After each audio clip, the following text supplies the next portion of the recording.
Bismillahirrahmanirrahim. Assalamualaikum warahmatullahi wabarakatuh. Innal hamdalillah nahmaduhu wa nasta'inuhu wa nastahdihi wa nastaghfiruh. Wa na'udzu billahi min shururi anfusina wa min sayyiati a'malina. May yahdihillahu fala mudilla lahu wa may yudlil fala hadiya lahu. Asyhadu an la ilaha illallah wahdahu la syarika lah wa asyhadu anna Muhammadan abduhu wa rasuluh. Allahumma salli wa sallim wa barik ala Muhammad wa ala alihi wa ashabihi wa man tabi'ahu bi ihsanin ila yaumiddin. Ya ayyuhalladzina amanu taqullaha wa qulu qawlan sadida yuslih lakum a'malakum wa yaghfir lakum dhunubakum wa may yuti'illaha wa rasulahu faqad faza fawzan 'azima. Amma ba'd. Saudara-saudariku yang dirahmati Allah Subhanahu wa taala, para ustadz dan ustadzah hafizakumullah. Alhamdulillah sudah lama saya mendengar keistimewaan pesantren ini. Bahkan seringkali teman-teman saya pun bercerita, sudah berkali-kali saya diajak ke sini,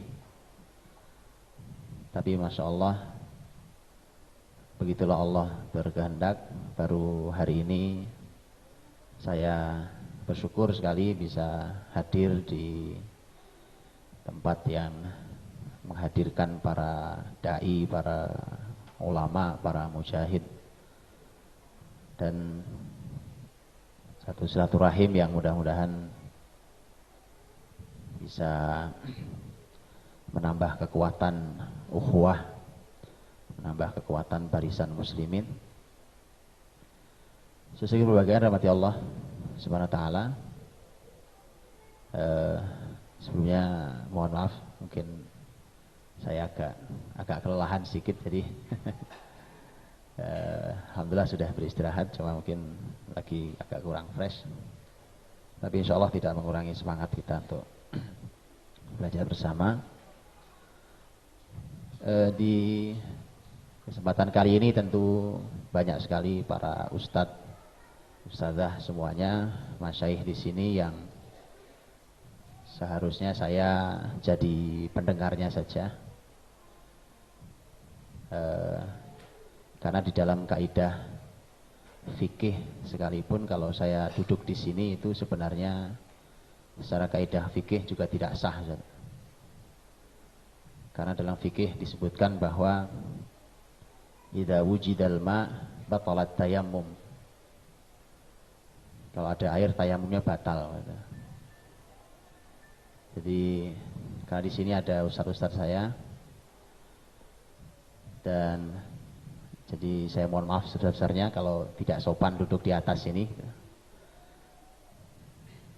Saya tidak bisa berbagi banyak ya, mungkin bercerita saja ya. Dan ini kesempatan berbagi ini saya ingin memanfaatkannya untuk kita bersama-sama untuk mulai memahami sebuah zaman. Mungkin kalau dikasih judulnya adalah membaca zaman. Ini kalau bukan karena wahyu maka saya ini paranormal. Membaca zaman masalahnya. Pada sok tahu ya. Cuma karena ini bersumber pada wahyu, bersumber pada ayat dan hadis Nabi SAW, kemudian juga teraplikasikannya di dalam sepanjang sejarah kebesaran Islam, maka menjadi sebuah panduan buat kita dengan zaman ini, jadi sebuah panduan apa yang sebenarnya sedang terjadi kemudian apa yang akan terjadi bahkan, dan yang paling penting adalah apa yang harus kita siapkan dan kita lakukan.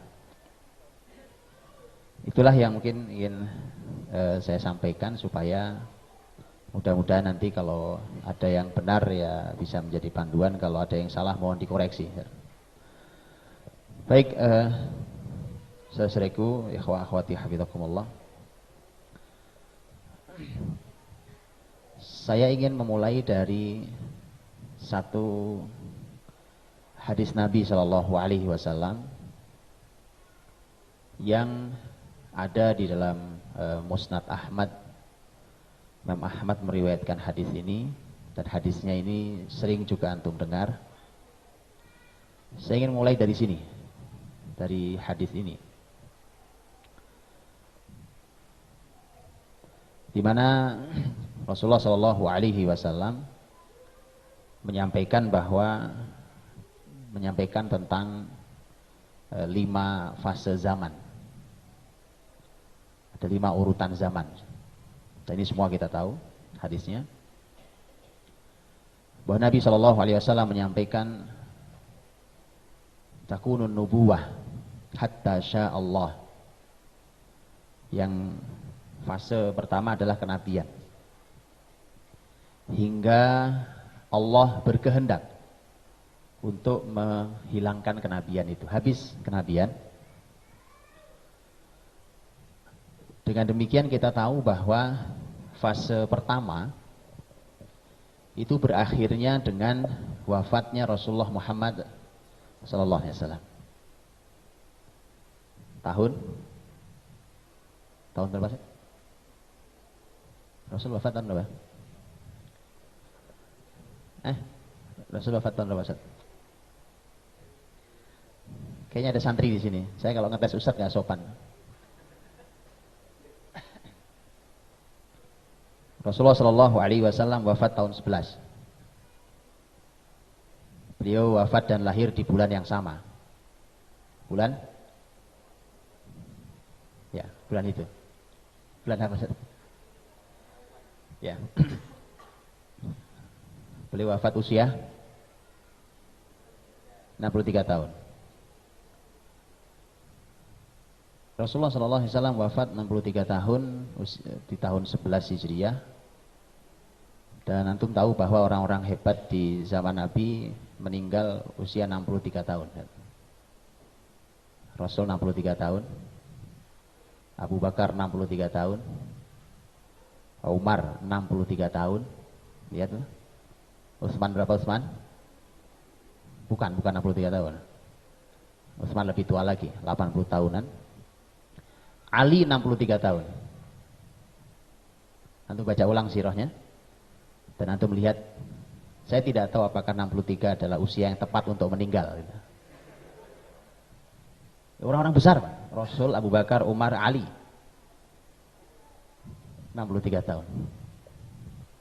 Tapi yang jelas sesuai dengan hadis Nabi dalam riwayat Sunan Ibnu Majah, disahihkan oleh Syalbani rahimahullah.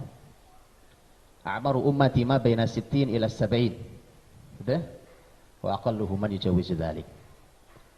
Umur umatku antara 60 sampai 70 tahun. Nah, itu 63 kan 60 sampai 70 tahun. Baik, kembali pada pembahasan tentang fase zaman. Fase zaman pertama kata Nabi an-nubuwah. Dan nubuah berakhir, dan kita tahu bahwa Rasulullah Muhammad sallallahu alaihi wasallam adalah khatamun nabiyyin. Beliau adalah penutup para nabi. Sesat yang mengatakan bahwa ada nabi setelah Rasulullah Muhammad SAW. Ada sekian banyak hadis Nabi sallallahu alaihi wasallam yang menyampaikan bahwa beliau adalah nabi yang terakhir. Kemudian yang kedua, fase yang kedua kata Nabi SAW adalah thumma takunu khilafah ala minhajin nubuwah. Kemudian muncullah khilafah ala minhajin nubuwah. Mari kita urai satu-satu kalimatnya, supaya kita mendapatkan maknanya lebih utuh.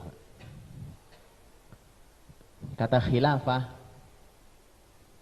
Antum kata khilafah tahu artinya? Dalam bahasa Arab kan para ahli bahasa Arab. Apa ini Ustaz? Kata khilafah artinya? Khilafah bukan pemerintahan artinya. Ini suka orang salah terjemahan, Pak. Kata khilafah itu akar katanya kha lam mim, kha lam fa. Kha lam fa. Khalf. Tahu khalf kan? Khalf di belakang, Pak. Di belakang. Makanya sebenarnya kata khalifah itu arti pengganti. Orang yang datang setelahnya.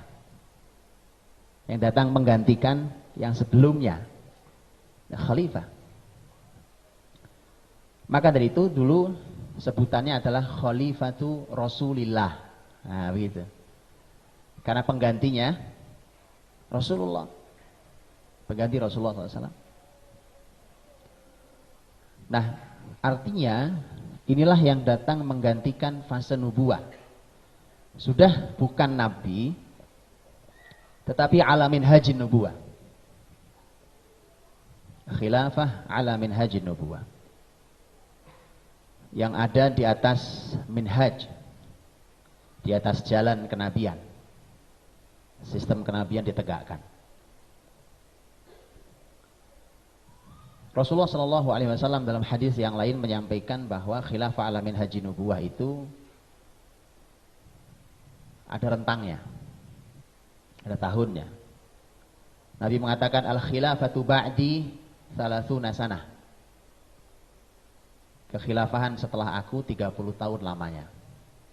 Al khilafatu ba'di 30 sanah. Kalau 30 tahun berarti berakhirnya khilafah kapan? Ini belajar matematika sedikit nggak apa-apa ya. Kalau 30 tahun berarti kapan berakhirnya khilafah alamin haji nubuah? Tahun 41. Betul? Karena Rasul wafat tahun 11. Maka berakhirnya khilafah alamin haji nubuah berarti berakhir tahun 41. Kalau mau lebih tepat 30 tahun berarti bulannya harus bulan Rabiul Awal. Tepat. Rabiul Awal 41 Hijriah. Itu kalau mau tepat. Tapi mari kita lihat apa yang terjadi di bulan Rabiul Awal 41 Hijriah. Untuk kita menguji, semakin meyakinkan pada kita bahwa kalimat Rasul wahyu.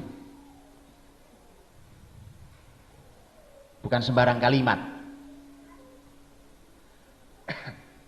Wa ma yantiqu 'anil hawa in huwa illa wahyu yuha.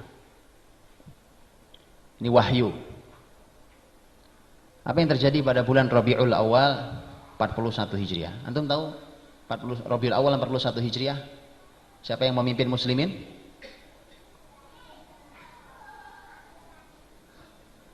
Ini pentingnya kita belajar sirah nabawiyah. Bahwa sirah nabawiyah itu adalah aplikasi Quran dan Sunnah. Loh, kalau kita mau ditanya sama orang, ini kan Quran, ini Sunnah, baik. Ini aplikasinya, dilaksanakannya mana contohnya? Apa ini di sirah nabawiyah? Betul kan? Seluruh kehidupan Nabi dan sahabat adalah aplikasi Quran dan Sunnah. Nah, mari kita belajar sirah nabawiyah. Hari ini nggak apa-apa ya, saya sengaja menyampaikan sirah nabawiyah. Kalau Quran antum ahlinya, kalau akidah antum ahlinya, gitu ya. Nah, hari ini saya coba ngajak muter-muter saja, gitu ya, dengan sirah dan sejarah Islam.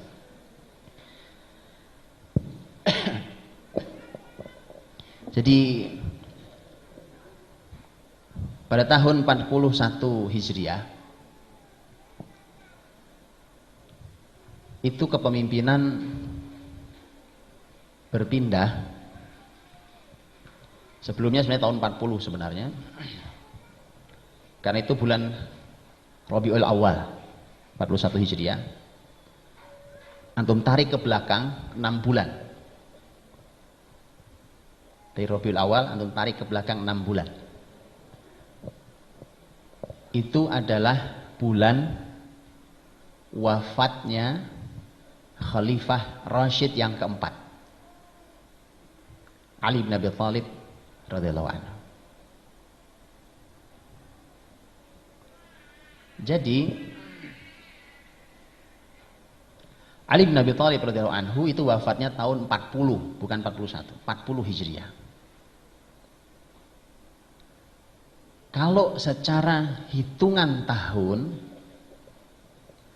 maka sudah 30 tahun. Waktu Ali wafat, sudah 30 tahun. Tapi kalau menggenapkan bulan, belum pas 30 tahun. Kan ini kan tadi, al-khilafatu ba'di 30 sanah. Kalau mau menggenapkan bulan, 30 tahun itu berarti Rabiul Awal 41 Hijriah. Baik. Rabiul Awal 41 Hijriah, kalau antum buka di kitab-kitab sejarah, para ulama menyebut bulan itu, tahun itu adalah sebagai Am al-Jamaah. Am al-Jamaah. Ada yang tahu peristiwanya? Amul Jamaah. Kalau artinya kita tahu kan? Amul Jamaah, tahun persatuan. Berarti dahsyat. Tahun itu tahun persatuan. Jadi berakhirnya Khilafah Rashidah 30 tahun itu diakhiri dengan Amul Jamaah. Nah, itu menarik lagi. Jadi indah sekali. Berakhir dengan tahun persatuan. Persatuan itu barang mahal. Hari ini kita urusan sedikit aja berantem ya kan. Coba sudah.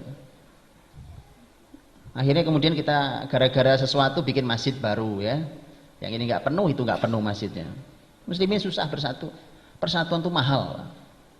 Selalu persatuan itu sesuatu yang didorong. Wa'tasimu bihablillahi jami'a wa la tafarraqu. Selalu begitu. Wa la tanaza'u fatafshalu wa tadhhaba rihukum. Enggak boleh. Pokoknya asal kita bertikai, berantem, mesti kita nggak pernah kuat. Hilang wibawa dan kekuatan kalian. Makanya Amul Jamaah, tahun persatuan itu tahun dikenang sangat dahsyat, dan itu mengakhiri Khilafah Rashidah.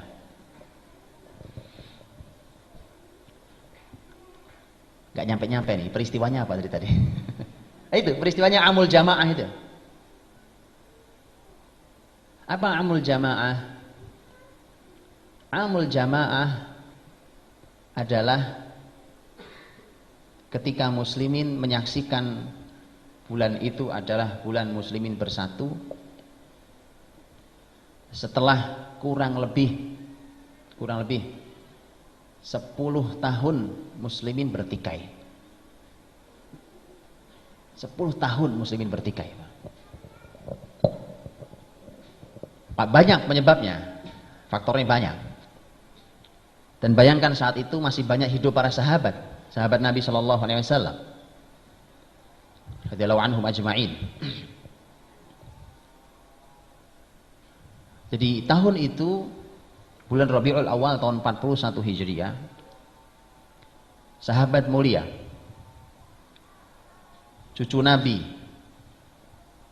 Al Hasan ibn Ali radhiyallahu anhuma menyerahkan kepemimpinan kepada sahabat mulia Muawiyah radhiyallahu anhu. Itulah peristiwa yang disebut sebagai Amul Jamaah, tahun persatuan. Itulah mengapa kalau antum tanyakan kepada Syiah, Syiah pasti bingung di sini jawabnya, Pak. Peristiwa ini peristiwa yang membingungkan bagi Syiah. Karena mereka mengkafirkan Muawiyah dan memuliakan Hasan. Bagaimana orang secerdas Hasan radhiyallahu anhu? Bagaimana orang yang telah disebut oleh Nabi sebagai pemimpin pemuda di surga, Hasan dan Husain radhiyallahu anhum sayyidah syababi ahli jannah? Bagaimana cucu Nabi Al Hasan radhiyallahu anhu yang saat itu punya kekuatan karena beliau khalifah. Bagaimana dengan Hasan, pemuda surga itu, menyerahkan kepemimpinan kepada orang kafir? Antum aja nih, kita nih, nggak mungkin milih pemimpin kafir, Pak. Betul? Bagaimana Hasan sampai sebodoh itu? Kalau dikatakan Muawiyah kafir. Makanya inilah yang kemudian saya sering katakan bahwa sahabat Muawiyah radhiyallahu anhu itu sahabat yang dizolimi oleh banyak orang. Saya kira nanti Muawiyah di hari akhir itu pahalanya sangat banyak, Pak.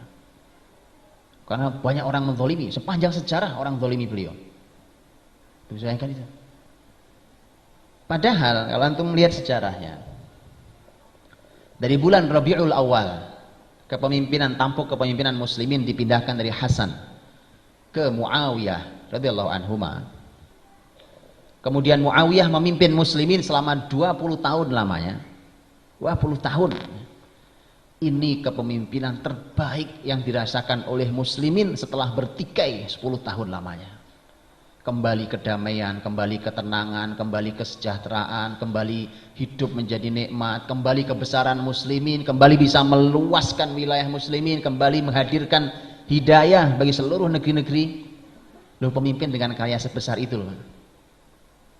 Dan Muawiyah pemimpin yang sangat dicintai oleh rakyatnya.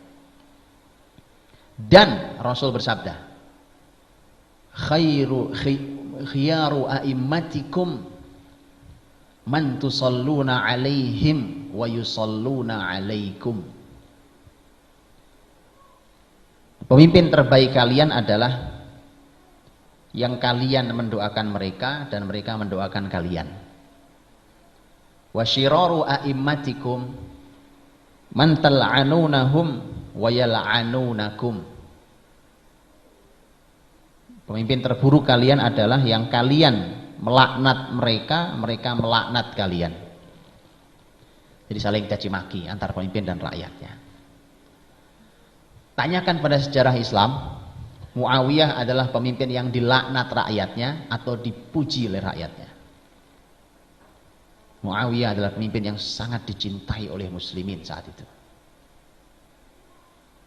Ya, bagaimana dizaliminya Muawiyah? Baik. Fase 2 yang tadi khilafah ala minhaji nubuwah, tepat 30 tahun sampai hitungan bulan. Berakhir dengan Hasan radhiyallahu anhu mengundurkan diri dari kekhilafahan karena Hasan mengeluarkan kalimat indah sekali, Pak.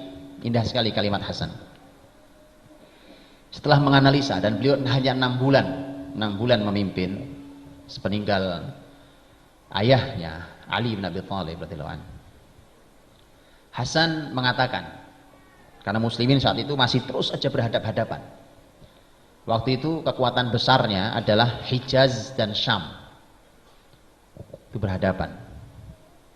Syam itu, wilayah Syam itu dipimpin oleh Muawiyah radhiyallahu anhu, karena sejak zaman Umar, sejak zaman awal Muawiyah punya jasa besar di wilayah-wilayah sana, sehingga ditetapkan nanti di zaman ditetapkan menjadi khalif, menjadi Amirus Syam.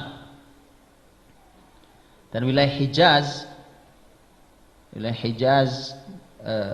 Mekah, Madinah, saat itu kepemimpinan Islam ibu kotanya sudah pindah karena Ali bin Abi Thalib saat itu pindah konsentrasinya di wilayah Kufah di Irak.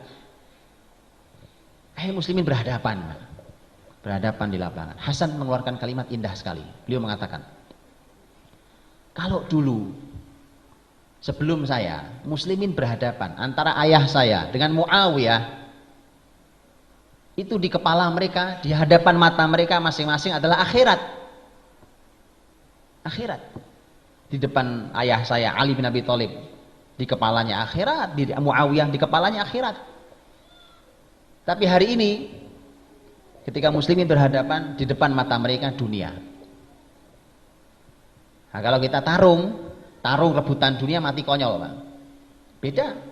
dengan orang. Makanya para ulama mengatakan ijtihad yang terjadi, walaupun kemudian terjadi pertumpahan darah akhirnya, sebuah musibah dalam sejarah Islam, tapi justru mereka sebenarnya sedang berijtihad, mereka sedang melakukan satu kajian terhadap sebuah peristiwa.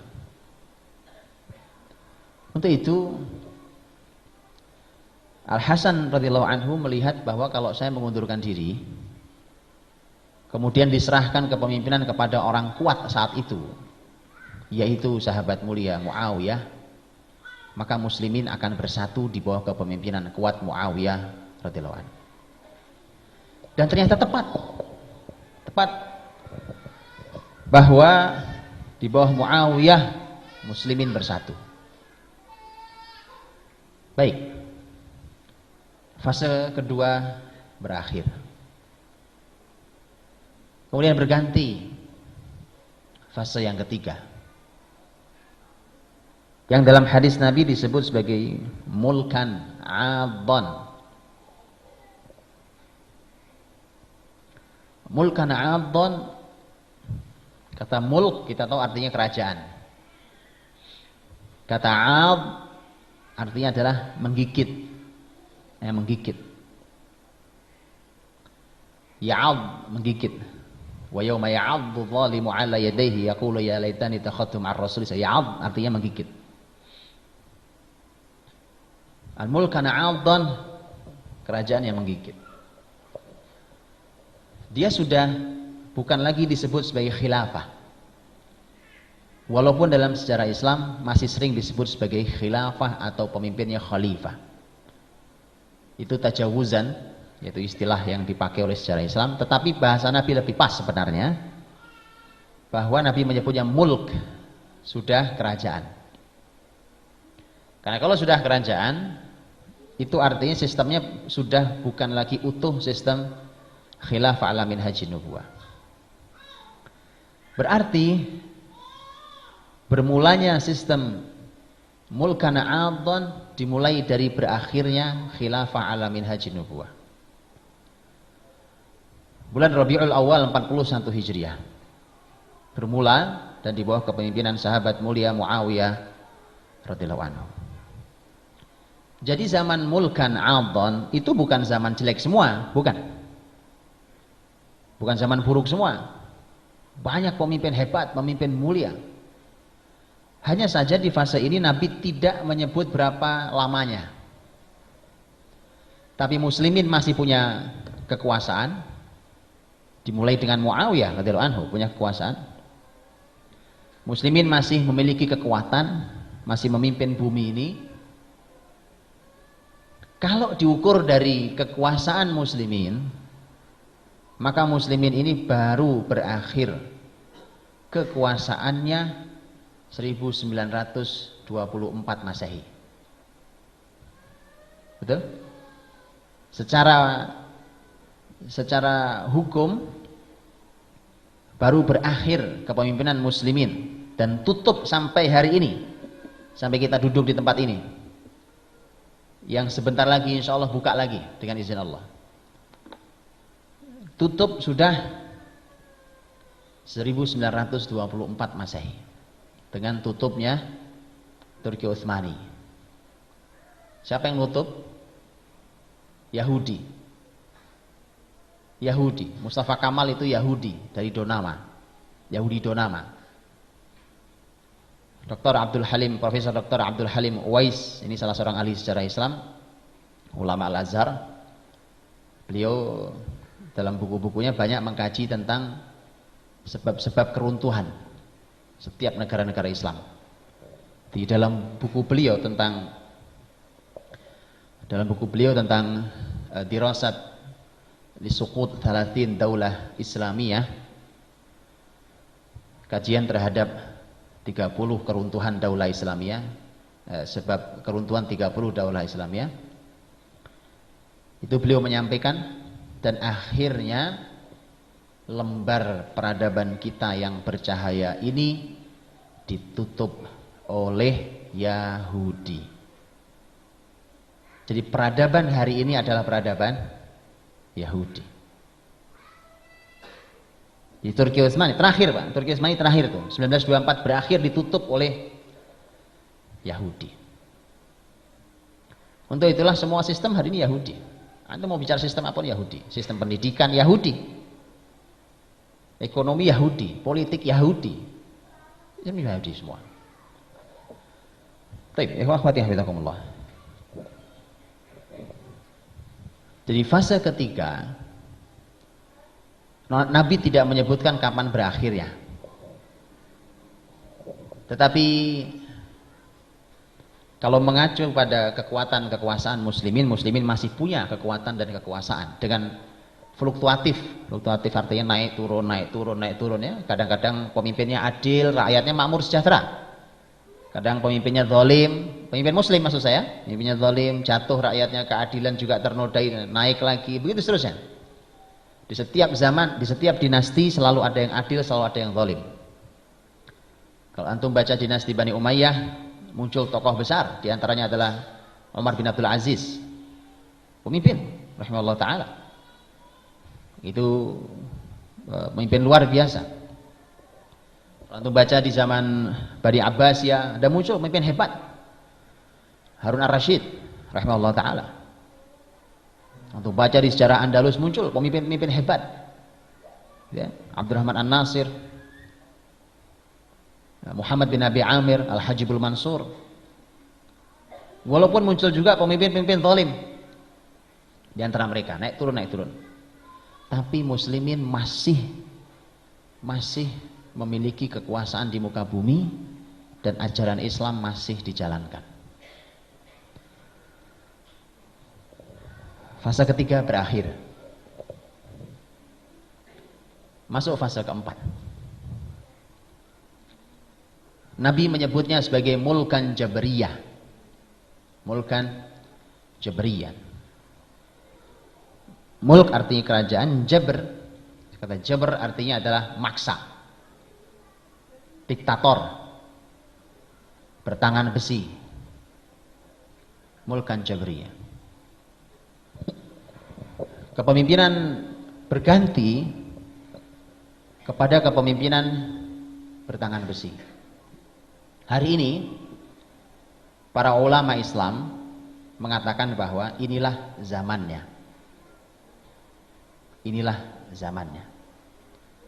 Kalau boleh kita hitung berarti dimulai dari Yahudi menutup peradaban Islam 1924 tutupnya Turki Utsmani, dan kita sekarang masih berlangsung ada di zaman kerajaan diktator bertangan besi. Mereka yang memimpin terserah mereka mimpinnya, ya, terserah mereka mimpinnya. Umpamanya saya berikan contoh, terserah mereka mimpin itu saya berikan contoh. Indonesia ini umpamanya mengikuti sistem ikut pemilu, gitu ya, demokrasi kayak yang buat juga mereka. Ikutlah kita pemilu, di Indonesia ini ada pemilu. Selesai pemilu kemudian dipuji, oh, semua dunia muji, Australia muji, Indonesia negeri demokratis, puji, berjalan pemilu dengan jalan sangat damai, terus gitu, negeri yang demokratis, negeri yang moderat. Pergilah ke Gaza dan setelahnya Mesir. Muslimin ikut pemilu, ayo kita pemilu, ikut yuk. Kalau memang harus mengambil kepemimpinan dengan pemilu ikut kita, ikut. Teman-teman Hamas ikut pemilu, fair, nggak ada suap-suapan kayak di sini ya, nggak ada serangan fajar, nggak ada. Menang telak. Di Mesir berkumpul kelompok-kelompok Islam, Ikhwan, Salafi, kelompok-kelompok Islam kumpul memenangkan pemilu, naik Mursi. Tapi karena kepemimpinan di muka bumi ini bertangan besi, terserah mereka. Kalau Indonesia Ya, pemimpin nggak akan membahayakan posisi Yahudi lah ya kan. Jadi makanya demokratis, bagus negeri ini. Begitu masuk yang menjadi yang ikut pemilu menang telak adalah Palestina dan Mesir. PBB segera mengeluarkan sebuah instruksi bahwa kepemimpinan pemilu ini dimenangkan oleh kaum teroris. Maka kemudian batalkan. Jadi lihat, kita menyebutnya namanya standar ganda hari ini. Standar ganda. Pokoknya terserah mereka aja. Terserah mereka.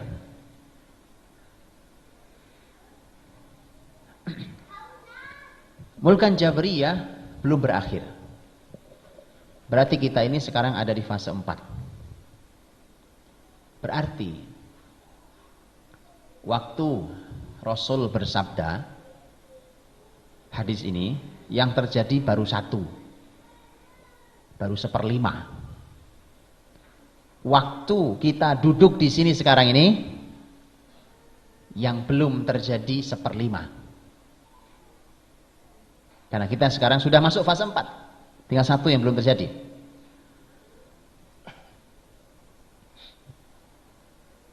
Mulkan Jabriyah pasti akan berakhir. Semua kepongahan, semua keangkuhan Yahudi di muka bumi hari ini pasti akan berakhir. Karena itu kalimat Rasul. Karenanya muncul fase 5. Berarti fase 4 akan berakhir. Fase 4 ini akan berakhir. Maka sebenarnya teman-teman rahmati Allah, kita hidup di zaman yang rusak seperti ini. Zaman Mulkan Jabriyah ini. Itu bukan untuk kita menyanyikan lagu kesedihan tiap hari. Kita tiap hari cuma bicara, aduh susah ya Pak, zaman rusak, susah ya Pak, televisi rusak, susah ya Pak, lingkungan berantakan. Memang kita hidup di zaman ini. Antum mau kemana? Mau pergi ke bulan? Kan nggak bisa. Atau mau pergi ke hutan tinggal sendiri, menyalahi aturan Nabi. Al-mu'minul ladzi yukhalitun nas wa yasbiru ala adahum khairun minalladzi la yukhalitun nas wa la yasbiru ala adahum. Yang mau berinteraksi, berkumpul dengan manusia lebih baik daripada yang tidak mau berkumpul dengan manusia. Seharusnya kita di fase 4 ini berpikir yang positif. Apa pemikiran positifnya? Pemikiran positifnya adalah kitalah orang-orang yang dipilih Allah Subhanahu wa ta'ala untuk menghadirkan zaman kelima. Fase kelima, bukan cuma sedih nyanyikan susah Pak hidup di zaman sekarang ya kan. Anak-anak terbawa pergaulan ya. Harus mari kita pikirkan. Kitalah orang-orang yang dipilih Allah Subhanahu wa taala untuk menghadirkan fase kelima. Dan fase kelima adalah fase kebesaran muslimin kembali di muka bumi. Sebelum saya bicara itu, fase keempat ini zaman kejatuhannya sudah sangat dekat. Dari mana tahunya? Ini pentingnya orang belajar sejarah, Pak. Antum tahu, Pak. Kalau antum kaji, baik itu kepemimpinan orang kafir, Persia, Romawi, atau kepemimpinan muslimin sendiri, itu jatuhnya itu selalu ada sebab. Dan sebabnya selalu ada yang sama. Selalu, sebabnya adalah kerusakan, kezaliman. Akhirnya efeknya semua orang sudah tidak nyaman dengan sistem yang ada. Itu mesti jatuh. Itu mau muslim, mau kafir sama. Mengapa Umar Ibn Khattab radhiyallahu anhu, beliau dengan muslimin saat itu berhasil menutup terakhir peradaban Persia dan Romawi Timur?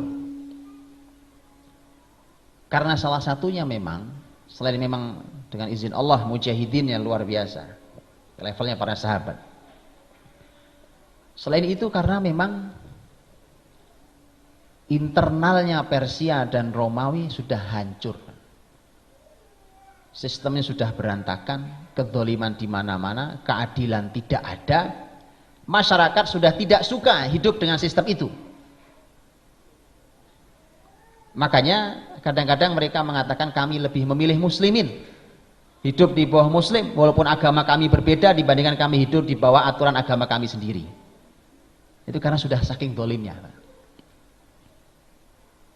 Hari ini persis sama. Sistem sudah berantakan semua. Atau lihat sistem perekonomian umpamanya. Sistem perekonomian adalah sistem yang sudah usang.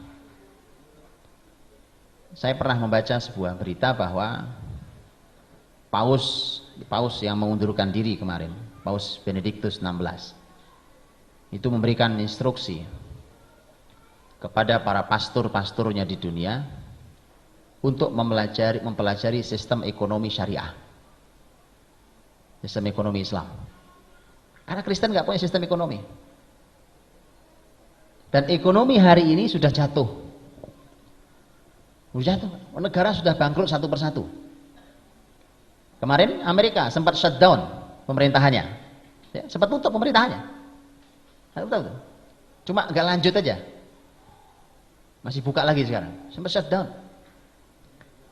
Spanyol, Portugal, yang lebih dulu malah Yunani, sekarang Italia, goyang ekonomi semua, Pak. Hanya karena disuntik oleh dana-dana internasional, baru kemudian dia mulai menggeliat lagi, tapi itu pun tidak cukup. Jatuh. Saat sedang krisis besar-besaran, Amerika dan Eropa itu, hari ini perekonomian yang disebut-sebut sebagai perekonomian besar tinggal dua. Cina dan Arab.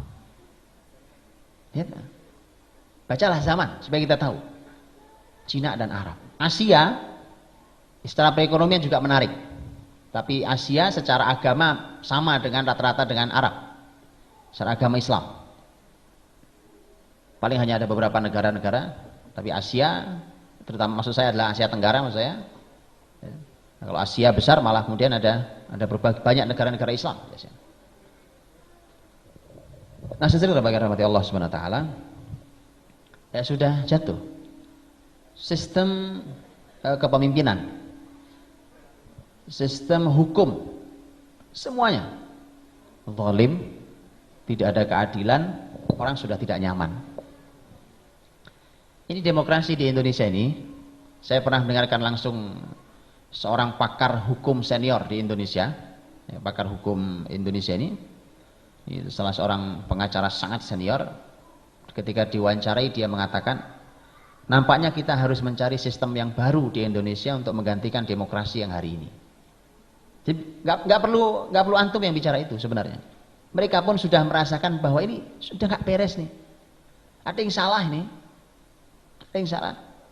Masa untuk pemilihan bupati saja menghabiskan berapa miliar dana? Cuma nyilih bupati, mending bupatinya bener. Lalu di akhir pemerintahnya masuk KPK. Coba Pak, itu berapa anggaran untuk naik satu orang aja? Berapa miliar? Sakit jiwa. Coba dihamburkan uang untuk memilih orang zalim. Coba kan? Aneh.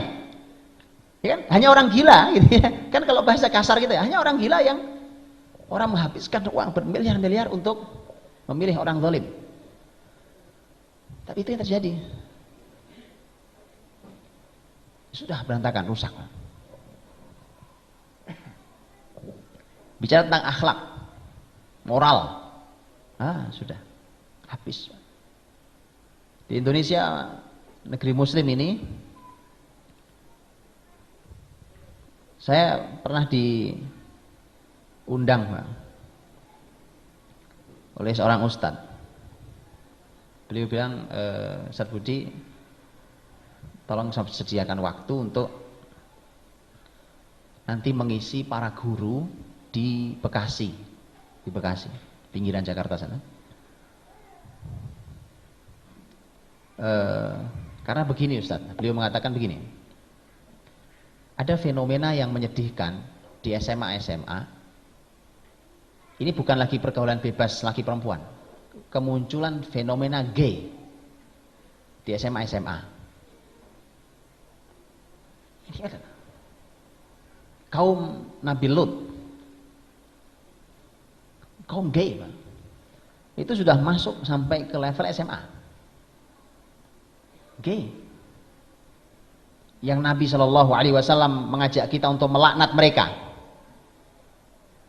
Kata Nabi, il'anuhum, laknat mereka. Maka dari itu, secara akhlak moral sudah tidak karuan. Moral berantakan. Yang halal dilarang, yang haram diwajibkan. Kalau ada orang yang sudah siap nikah, ya, nikah itu kan urusannya orang, dia seperti antum, seorang sudah hafid Quran, sudah pakar ilmu agama, mengerti cara membimbing keluarganya, secara ekonomi sudah mandiri, kemudian menikah, kan sudah pas. Apa yang salah? Tapi akan disalahkan oleh negeri ini kalau laki-laki menikah di bawah 25 tahun. Nah itu BKKBN yang mengatur. Dan disalahkan bagi perempuan yang menikah di bawah 21 tahun. Dia, orang sudah terpenuhi semua syarat untuk menikah. Ya. Berilmu sudah, soleh sudah, mandiri ekonomi sudah. Nikah pas, betul? Pas. Geger. Di negeri ini kalau berkisah tentang poligami panjang lebar dicaci maki di media, ya kan? Muslimin ikut-ikutan pula. Yang zina biasa aja, selingkuh, zina apa diberitakan biasa aja. Jadi yang halal dipermasalahkan, yang haram biasa aja. Bahkan haram mulai diwajibkan. Antum mulai haram diwajibkan di negeri ini. Sudah mulai berlaku. Ini saya ini bukan kalimat saya, tapi ini kalimat teman-teman yang ahli di dunia finance, keuangan, gitu ya. Itu membuat atau menyampaikan ke saya bahwa kan ini di negara ini sudah mulai diwajibkan sejak Januari 2014 kemarin ini, sudah ada dikeluarkan kewajiban untuk asuransi kesehatan seluruh masyarakat Indonesia. Dan teman-teman di bidang keuangan ada seorang yang ahli bidang keuangan syariah mengatakan ke saya bahwa ini mewajibkan yang haram, Ustadz. Saya bilang kok bisa? Ya, karena sistemnya dikelola secara ribawi. Jadi kita ini sudah menjauh dari riba, diwajibkan oleh negara masuk lagi ke riba. Padahal riba sudah menghancurkan perbankan di seluruh dunia. Kolaps perbankan, Pak. Sistem ekonomi hancur gara-gara riba. Untuk itu sudah waktunya. Sudah waktunya peradaban ini jatuh.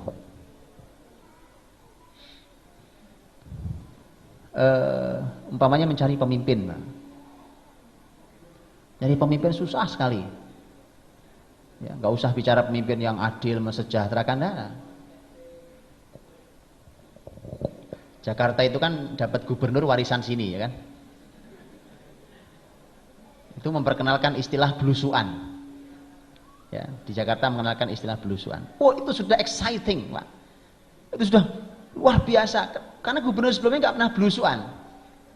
Ya, belusuan ke kampung-kampung, ke tempat-tempat ini, masyarakat sampai bilang, kami sepanjang jadi warga Jakarta nggak pernah, Pak, dikunjungi gubernur kecuali oleh beliau. Loh, cuma belusuannya orang senang, Pak. Bagaimana kalau setiap belusuan dikasih uang dinar, ya kan? Wih, luar biasa. Oh iya, itu baru belusuan orang senang.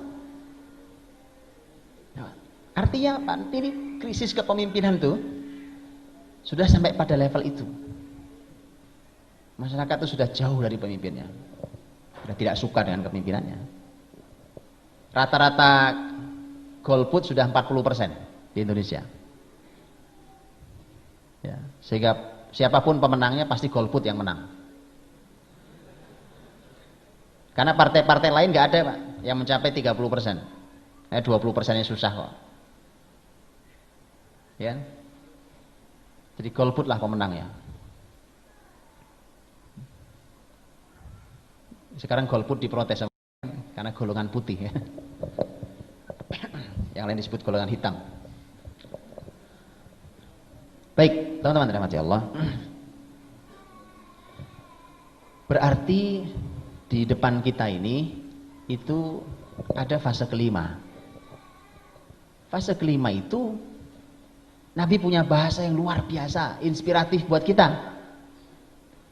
Nabi menyebut kembali dengan istilah khilafah ala minhajin nubuwah. Ya. Persis sama bahasa Nabi itu dengan Nabi menyebut fase 2. Jadi fase 5 yang di depan kita ini sama dengan fase 2. Khilafah ala minhajin nubuwah. Kalau Nabi menyebut dengan bahasa yang sama, ini kan lisan Nabi semua, dan lisan Nabi ini lisan terbimbing oleh wahyu, maka itu artinya bahwa mari kita samakan. Oke? Yuk kita samakan sekarang nih keadaan kita yang diamanai Allah untuk menghadirkan fase 5 itu. Yuk sekarang kita samakan kita ini dengan fase 30 tahun yang waktu itu dikendalikan oleh para sahabat mulia Nabi SAW radhiyallahu anhu ajma'in. Kemudian juga generasi setelahnya itu generasi tabi'in yang oleh Nabi masih disebut sebagai khairun nasi qarni thummal ladzina yalunahum thummal ladzina yalunahum. Sebaik-baik manusia adalah generasiku, kemudian generasi setelahnya lagi dan generasi setelahnya. Itu masih generasi yang al-masyhud lahum bil khair. Jadi ada inspirasi besar bahwa ini harus menyesuaikan diri hari ini dengan generasi sahabat dan tabi'in. Baru akan hadir namanya khilafah ala minhajin nubuwah. Kalau makanya saya katakan dengan ini bahasa saya, Pak. Saya katakan dengan tegas bahwa mustahil antum ikut aturan Yahudi sampai ke khilafah, itu mustahil, Pak. Betul kan?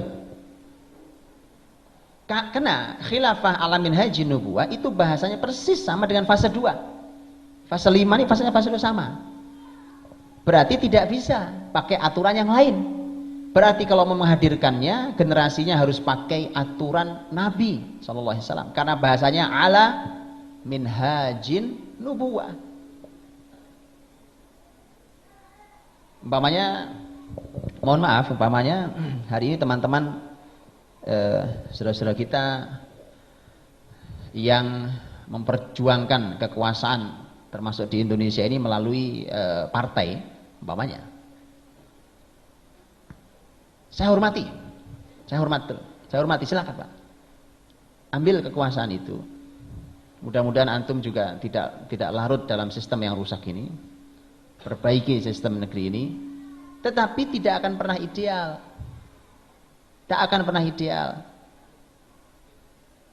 Apalagi sampai pada titik khilafah ala minhajin nubuwah. Enggak ada, Pak. Tak akan pernah sampai. Dijamin. Bagaimana mau sampai pada titik khilafah ala minhajin nubuwah pakai jalan Yahudi? Kan nggak mungkin kan? Lewang demokrasi pemilu ini adalah jalannya Yahudi. Saya tidak bicara hukum demokrasi. Demokrasi wilayah yang perlu didiskusikan silakan diskusikan. Tetapi saya tidak bicara itu. Silakan. Ya. Ada juga sebuah tesis yang saya kira perlu untuk dibaca. Ini tesis bahkan diujinya di Gaza, negeri jihad, Pak. Di negeri jihad. Ini tesis diuji di Gaza. Karena ditulis di Universitas Islam Gaza. Judulnya adalah ini judul tentang masalah al-musyarakah as-siyasiyah fi dhillil anzimatil mu'asirah. Judul tesis. Dan silakan dibaca. Menarik. Buat bagaimana hukumnya kita hari ini berkompromi politik dengan politik yang ada yang tentu menggunakan sistem Yahudi. Itu dianalisa dengan analisa yang sangat menarik, kuat sekali dalilnya. Salah satu pertimbangan yang harus dibaca.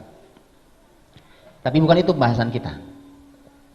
Saya hanya ingin katakan bahwa kalau mau mencapai khilafah ala minhajin nubuwah, tentu jalannya adalah minhajin nubuwah. Jadi jalannya. Nah, maka bukan sebuah kebetulan. Kalau hari ini tiba-tiba kata khilafah itu muncul dari lisan siapapun. Apa antum mendengar kata khilafah sering disebut oleh orang di Indonesia ini 20 tahun lalu? Sekarang tiba-tiba semua orang bicara khilafah. Apapun kelompoknya. Bicara khilafah. Sudah zamannya. Allah ingin tunjukkan sudah waktunya. Tetapi PR-nya bukan nungguin kita, Pak. Kenapa kita harus nungguin? Kita orangnya, bukan kita nungguin.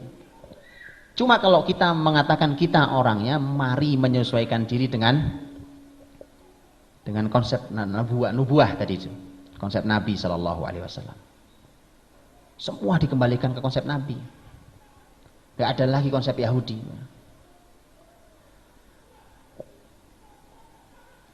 Karena saya di dunia pendidikan ini, para ustadz, para ustadzah, santri, saya mau bicara sedikit tentang dunia pendidikan. Ini contoh, Pak.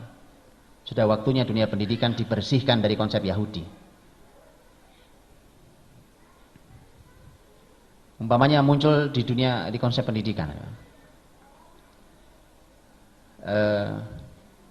Konsep pendidikan hari ini konsep Yahudi sama. Salah satu yang sangat terkenal di dunia pendidikan dipasarkan oleh teman-teman di psikologi yang seringkali menjadi literatur utama untuk pendidikan di Indonesia, ya. Tanpa mengurangi rasa hormat saya pada teman-teman psikolog di sini. Ya. Tetapi inilah kenyataan kita. Teman-teman psikologi banyak menmunculkan konsep-konsep yang jauh dari Islam. Mohon maaf. Saya lama. Bicara ini sudah lama, diskusi ini sudah lama sudah. Saya masuk dunia pendidikan juga mendiskusikan ini sudah luar biasa. Saya juga punya lembaga pendidikan.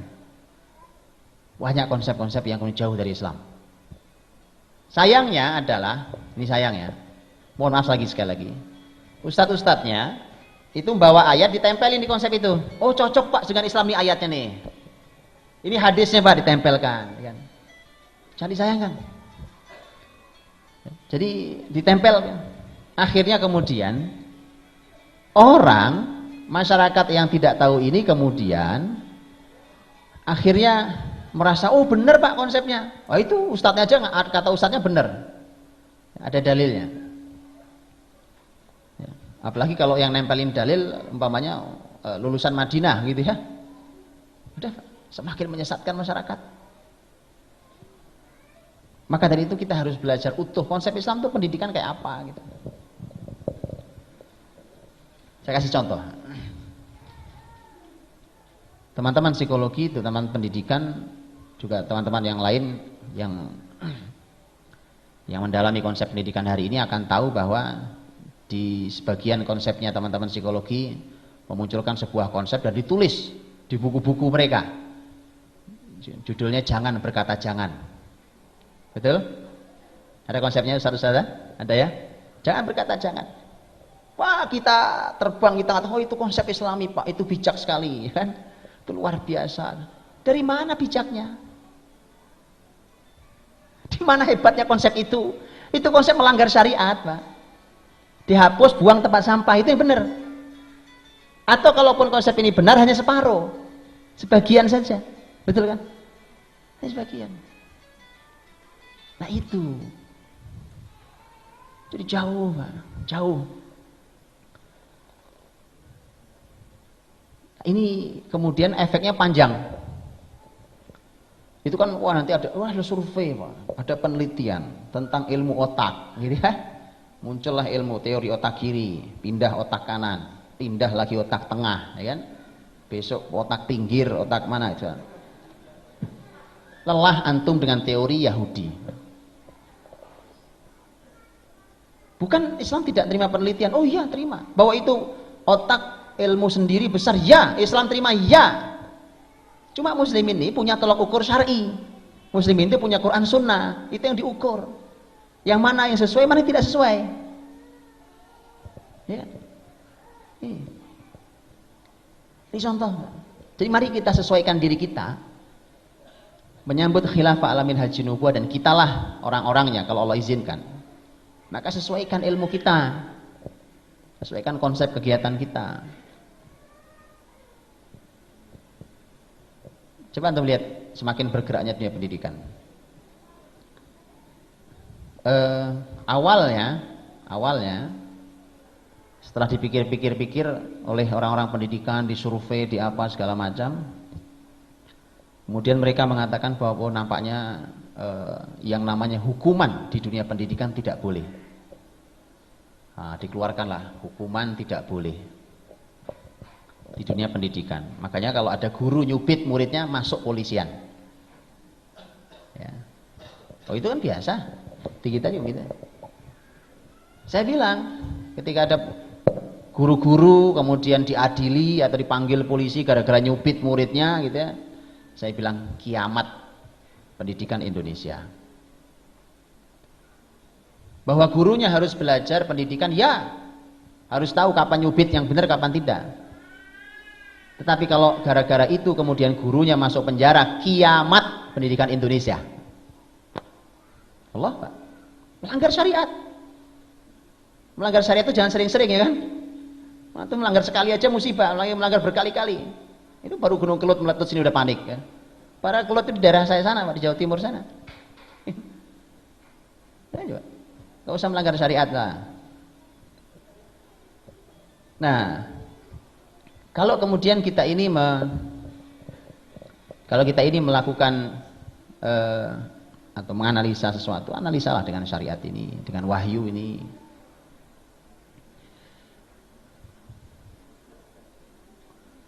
Awalnya hukuman dihilangkan di dunia pendidikan, tidak boleh. Suatu hari ada seorang guru datang ke rumah saya, Pak. Seorang ibu guru datang ke rumah saya kemudian berkata, Ustadz, saya habis ikut pelatihan tentang hukuman di dalam dunia pendidikan. Wah, saya bilang menarik dong, bagi ilmunya ke saya, Bu, saya bilang. Terus beliau berbagi ke saya, ternyata hukuman di dunia pendidikan itu tidak boleh, Ustadz. Oh gitu Ibu, maksudnya gimana? Yang boleh itu sanksi, Ustadz. Ini saya nggak ngerti lagi, hukuman sama sanksi itu bedanya apa, ya kan? Dulu bahasa Indonesia saya perasaan nilainya 10, bagus insya Allah, ya. Dan saya ini penulis, tapi kok ya nggak ngerti saya bedanya antara hukuman dan sanksi, ya kan? Tolong dijelaskan Ibu, saya jelaskan saya. Begini Ustaz, hukuman itu adalah sebuah tindakan yang diberikan karena pelanggaran, ya kan? Tapi tidak sesuai dengan kesalahannya. Kalau sanksi sesuai dengan kesalahannya. Nah, apa maksudnya? Begini contohnya. Kalau anak melakukan kesalahan, tidak mengerjakan PR. Nah, pokoknya tidak mengerjakan PR. Ya sudah, karena tidak mengerjakan PR, maka yang benar adalah sanksi. Sanksinya adalah mengerjakan PR, karena kesalahannya tidak mengerjakan PR. Itu sanksi dan itu benar. Kalau hukuman itu nggak benar. Anak tidak mengerjakan PR, disuruh ngepel WC. Kamar mandi suruh ngepel, suruh nyapu, suruh ngelap apa. Itu nggak ada hubungan sama PR. Lihat ya. Saya tanya ke ibu itu. Ibu berapa jam duduk ngaji tadi tuh? Ikut pelatihan. 2 jam Ustaz. Bu, 2 jam ilmu ibu sia-sia. 2 jam runtuh hanya oleh satu hadis Nabi SAW. Muru auladakum bis salati wahum abna 7 sinin wadribuhum 'alaiha wahum abna 10 sinin wa farriqu bainahum fil madaji'. Perintahkan anakmu salat umur 7 tahun, pukul umur 10 tahun kalau belum salat. Loh sekarang coba. Hubungannya mukul sama meninggalkan salat apa? 2 jam ngaji sia-sia. Coba bayangkan tuh, Pak. 2 jam. Makanya jadi orang tuh jangan terlalu silau gitu ya, terkagum-kagum dengan konsep hari ini.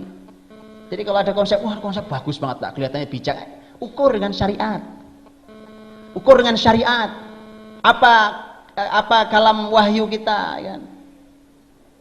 Kalau nggak sesuai buang, gampang aja. Kalimat manusia kan gitu. Kalimat manusia, kalimat kita juga bisa salah buang kalau salah, ya kan? Sama. Ini contoh, Pak. Jadi mari kita sesuaikan diri. Ini zamannya sudah zamannya, fase kelima akan hadir. Tetapi bagi yang akan ikut di dalam gerbong peradaban Islam yang akan hadir adalah mereka yang tiketnya cukup. Kalau nggak punya tiket kok naik kereta, turunin di stasiun depan. Makanya kenapa pesawat pemeriksaannya ketat, Pak? Karena nggak bisa diturunin di tengah jalan, ya kan? Masalahnya itu. Makanya pemeriksaannya ketat. Kalau gerbong antum masih bisa masuk. Risikonya cuma diturun di stasiun depan. Jadi sesuaikan, Pak. Lalu kalau nanti peradaban Islam sudah bergerak, kafilah peradaban Islam yang fase kelima sudah bergerak. Kita, Pak, saya naik, Pak, saya Muslim. Ya, mana tiketnya? Ditunjukkan tiketnya. Wah, kemampuan akhlak Anda nggak cukup, ibadah Anda nggak cukup, akidah Anda nggak cukup, ilmu Anda apalagi. Ini Yahudi semua, nggak bisa naik, Pak. Antum lihat. Jadi, mari kita sesuaikan. Kita sesuaikan semua. Tentu kita tidak sempurna, tapi semampu kita sesuaikan. Agar kita bisa naik di dalamnya. Peradaban Yahudi hari ini kita jadi penonton. Masa saat peradaban Islam bergerak kita penonton juga? Kita Muslim, harus kita ikut sebagai pemainnya. Nah, begitu. Maka ya, kan karena dunia pendidikan ya. Jadi karena di dunia pendidikan jadi saya bicara pendidikan. Ini contoh-contohnya. Sudah, nggak usah khawatir. Kalau memang tidak sesuai dengan syariat ini dibuang. Dari mulai hukuman dihilangkan, lama-lama ngerembet, Pak, teori itu. Awalnya hukuman dihilangkan. Wah, hukuman, Pak, nggak boleh, nggak benar segala macam. Ini apalagi nanti ada istilah pendidikan ramah anak. Wah, bahasanya keren, Pak. Wah, kelihatannya bijak luar biasa, kan? Kota ramah anak, kelihatannya luar biasa, ya kan? Gimana ramah anak? Wah, anak-anak di masjid diomelin terus. Di masjid enggak ramah anak. Oh iya, lihat Nabi SAW dengan cucunya Hasan Husain radhiyallahu anhuma, kan? Tuh Hasan bukan cuma lari-larian di masjid, Pak, pipis di masjid. Pernah dalam riwayat Nabi SAW lagi tiduran di masjid, naik Hasan ke perut Nabi, pipis. Itu sahabat mau mengangkat ke Nabi, dah, ibni, jangan dipegang, ini anak saya, biarin aja. Dia pipis, biar puas pipisnya. Enggak apa-apa di masjid, Pak, enggak usah diomel-omelin ya. Namanya anak-anak ya.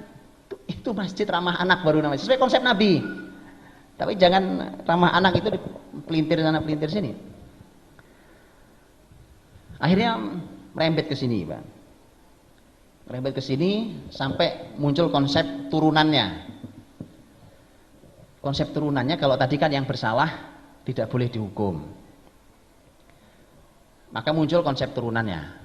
Bagaimana dengan yang berprestasi?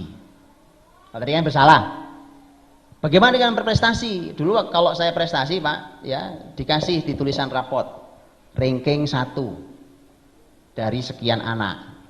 Senang lihatnya, oh insya Allah senang, ya kan? Nanti di sekolah diumumkan di depan semua orang tua, anak ini ranking 1, ya kan? Dikasih hadiah pula. Ya. Sekarang sudah nggak boleh, karena semua anak adalah bintang. Loh, iya betul kan? Makanya, Pak, kita Muslim, kita punya wahyu, jangan mudah tertipu oleh Yahudi. Bagaimana Islam? Bagaimana Islam ini? Bahwa semua anak dia punya kemampuan di bidang masing-masing, ya. Tapi bahwa mereka berprestasi di bidangnya, sampaikan. Beri dia penghargaan, dimanapun penghargaan itu. Sekarang ada yang berprestasi di dunia akademik, disampaikan. Ini yang paling berprestasi di dunia akademik, Pak. Ada yang berprestasi di dunia lain, yang apa? Saya sampaikan sini. Ada yang berprestasi di dunia, sampaikan tentang prestasi mereka. Sampaikan hak mereka. Rasulullah SAW juga begitu. Nabi itu untuk memacu anak-anak, ya, mau melakukan sebuah kegiatan. Dalam sebuah riwayat Nabi SAW ada beberapa anak-anak, kata Nabi, ayo lari, yang paling cepat sampai saya kasih hadiah. Lalu lari pada ke Nabi, dikasih hadiah yang menang. Jadi itu, Nabi lagi melewati anak-anak muda lagi memanah, ya. Kata Nabi, panah nak, panah. Ayah kalian Ismail adalah ahli panah. Nabi Ismail alaihissalam, panah nak. Karena mereka lagi ini, lagi apa namanya, lagi lomba, Pak, Jadi ada dua grup manah, lagi lomba manah siapa yang kena sasaran. Terus Nabi Shallallahu Alaihi Wasallam mengatakan, saya milih grup yang ini. Itu supaya yang satu. Nah, akhirnya begitu Nabi milih satu grup yang ditunjuk, nggak jadi manah-manah mereka, Pak. Diem aja. Loh kok nggak jadi manah dari tadi? Panah dong. Ya, mereka bilang gimana kami mau memanah? Wong engkau sudah ada di pihak yang situ, pasti menang itu. Oh, Rasul, Pak. Ya Rasul. Oh, baik, Nabi saya tidak memihak kalau gitu. Saya tidak memihak, silakan panah kalau gitu. Tapi sah, Pak. Sah, sampaikan. Puji mereka kalau memang mereka ya, mereka prestasi. Hukum mereka sesuai dengan aturan Islam.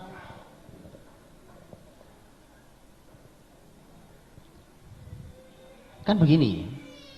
Ketika Nabi mengajari memukul, mengajari Nabi loh, Pak. Dan itu bahkan bukan cuma ayat, bukan cuma hadis, di ayat juga ada. Tetapi untuk pembahasan tentang masalah suami istri, bukan tadi masalah anak, lebih dari itu semua. Nah, kan kalau orang salah dipukul ya wajar aja, tapi dengan aturan, karena Islam punya aturan. Yang lebih dari itu, Rasul bersabda, "Alliqus saut fa innahu lahum adaba." Kata Nabi, gantungkan cambuk, karena itu akan membuat anak-anak menjadi beradab. Kalau tadi salah dihukum wajar, Pak. Loh, ini nggak salah kok ditakut-takuti. Tapi itu konsep nubuah. Yang pernah melahirkan Abu Bakar, Umar, Utsman, Ali, Sa'ad, Rahman, semua orang-orang besar itu. Ini konsep nubuah. Lihat hari ini yang katanya pendidikan bijak itu melahirkan para pecundang, para koruptor, para pembuat dosa. Alikus saut, kata Nabi, gantungkan cambuk. Itu membuat anak-anak menjadi beradab. Kita sekarang ketakutan ya kan, waduh gak berani Pak. Kemana kita yang katanya pejuang syariat ya kan? Ini syariat Pak, syariat di dunia pendidikan. Para pejuang syariatnya harus hadir. Sekali lagi tentu ada aturan. Ada aturan, ada pembahasan khusus tentang itu, yang itu tidak boleh dilakukan kecuali setelah tahu aturannya. Dan bahasa yang menarik adalah salah seorang penulis yang seorang ahli yang menulis dalam bab ini, beliau mengatakan bahwa hukuman di dalam Islam itu seperti obat. Obat itu kalau dosisnya kurang tidak menyembuhkan, kalau overdosis mati. Makanya harus pas. Itu ada ilmunya. Untuk tahu pas itu yang tahu ahlinya. Begitu? Ini cuma contoh. Waktu saya habis ya, belum Pak? Ini hanya contoh bahwa mari kita sesuaikan diri kita. Jadi yang ada di depan kita ini adalah kebangkitan Islam. Betul ya? Khilafah ala minhajin nubuwah, bukan kiamat. Bahwa kiamat dekat jelas itu kalimat Quran. Ya, iqtarabatis sa'ah wa syaqqal qamar, itu jelas. Tapi ini adalah kalimat wahyu yang memang dunia ini ya semua sebentar. Kalau kita nih ukuran kita hari ini teman-teman, entah berapa usia kita, tetapi di depan kita ini adalah kebangkitan Islam. Kebangkitan Islam, bukan kiamat. Sekarang ketika membahas tentang akhir zaman, ya kan? Akhir zaman Pak, tanda-tandanya udah jelas semuanya, ya kan? Udah jelas semua, berbagai macam, ya kan? Danau Tobaria mulai kering, wah, ya kan? Dikasih foto-fotonya di internet. Wah, ini pergolakan negeri Syam. Kita semua tahu. Oh, ini apalah peristiwa apalagi yang lainnya, ini jelas tanda kiamat sudah dekat, Pak. Sebentar lagi Dajjal keluar. Oh, sampean nggak baca hadis dengan sempurna masalahnya. Mari baca dengan utuh, Pak. Saya sekarang uraikan sedikit kilas supaya kita tahu. Dan ini telah dirangkai sampai saya download ceramahnya Dr. Ait Al-Qarni. Diwawancarai di televisi beliau. Sampai saya download dari YouTube itu bahwa Dan perlu diketahui bahwa Dr. Ait Al-Qarni itu S1, S2, S3-nya hadis. Jadi beliau kuasai betul periwayatan hadis. Waktu ditanya oleh pembawa acara TV itu, wahai Syekh, ini hari ini sudah banyak yang mengaku Imam Mahdi. Ya, disebutkan beberapa kasusnya oleh pembawa acaranya ini, termasuk yang ngerebut mikrofon di Masjidil Haram. Terus teriak-teriak bahwa saya Mahdi. Ya, pernah kejadian. Belum terlalu lama. Kemudian bahasa beliau simpel aja, orang berilmu. Beliau mengatakan, "Hadza laisa zamanuh." Ini bukan zamannya Mahdi datang. Lu kok sok tahu? Bukan sok tahu, ini ilmu ada ilmunya. Ini bukan zaman Mahdi datang. Saya nggak bawa laptop. Kalau saya bawa laptop, saya tunjukkan bagaimana beliau sampaikan. Ahli hadis tuh. Dan tahu riwayat, ini bukan zamannya. Tahu Pak. Kenapa? Di depan kita ini zaman kebangkitan hadir. Khilafah alamin haji nubuwah. Kapan Mahdi datang? Nah, ini supaya kita tahu baca zaman dan di mana sekarang kita berada, apa yang harus kita lakukan. Al-Mahdi, dari sekian banyak hadis Nabi Shallallahu Alaihi Wasallam tentang Al-Mahdi, kehadiran Al-Mahdi, dan itu pasti. Salah satunya adalah hadis yang diriwayatkan oleh Imam Ibnu Majah dalam sunannya. Hadis ini menyampaikan dengan sangat jelas bahwa kehadiran Al-Mahdi itu salah satu cirinya, dari sekian banyak cirinya. Karena salah satu cirinya adalah keadilan sedang ternodai, kezaliman di mana-mana. Kemudian kita bilang, wah ini zaman zalim banget nih Pak, pas berarti Mahdi mau datang. Jadi kita suka menyimpulkan sesuatu dari satu hadis. Mohon tidak diulangi kesalahan itu. Karena tidak pernah ada dalam kaidah yang diajarkan para ulama, satu ayat, satu hadis terus disimpulkan. Itu nggak benar Pak. Tidak benar. Para ulama selalu akan meramu seluruh dalil. Kalau dalam bahasa orang-orang hadis adalah mengumpulkan seluruh riwayat dalam satu bab yang sama, dikumpulkan dalam satu bab. Kemudian akan dianalisa oleh berbagai ilmu, baru outputnya keluar. Apa hukum berikutnya? Ini satu hadis disimpulkan, satu hadis disimpulkan, satu hadis disimpulkan, satu ayat disimpulkan, satu ayat disimpulkan. Akhirnya kemudian kita bingung masing-masing. Dirangkai Pak. Dirangkai kalimat itu. Jam'ul adillah kalau kata orang fikih. Kumpulkan seluruh dalil. Al-Mahdi salah satu cirinya datang kan dalam hadis riwayat Ibnu Majah bahwa kemunculan Mahdi dimulai dari pertikaian 3 anak khalifah. Lihat kalimatnya jelas. 3 anak khalifah. Khalifah sekarang Saddam Hussein apa Raja Abdullah? Lu kok ketawa antum? Berarti tidak ada kan? Itu anehnya. Nabi jelas bahasanya. Lihat, Nabi detail dalam membedakan antara kata khilafah dengan kata mulk. Betul ya? Kekhilafahan dan kerajaan. Sejarah Islam malah tidak membedakan. Para ulama membicarakan sejarah Islam malah sering tidak membedakan. Bahkan sering menyebut khalifah Harun ar-Rasyid, khalifah. Padahal sudah bukan khalifah aslinya sebenarnya.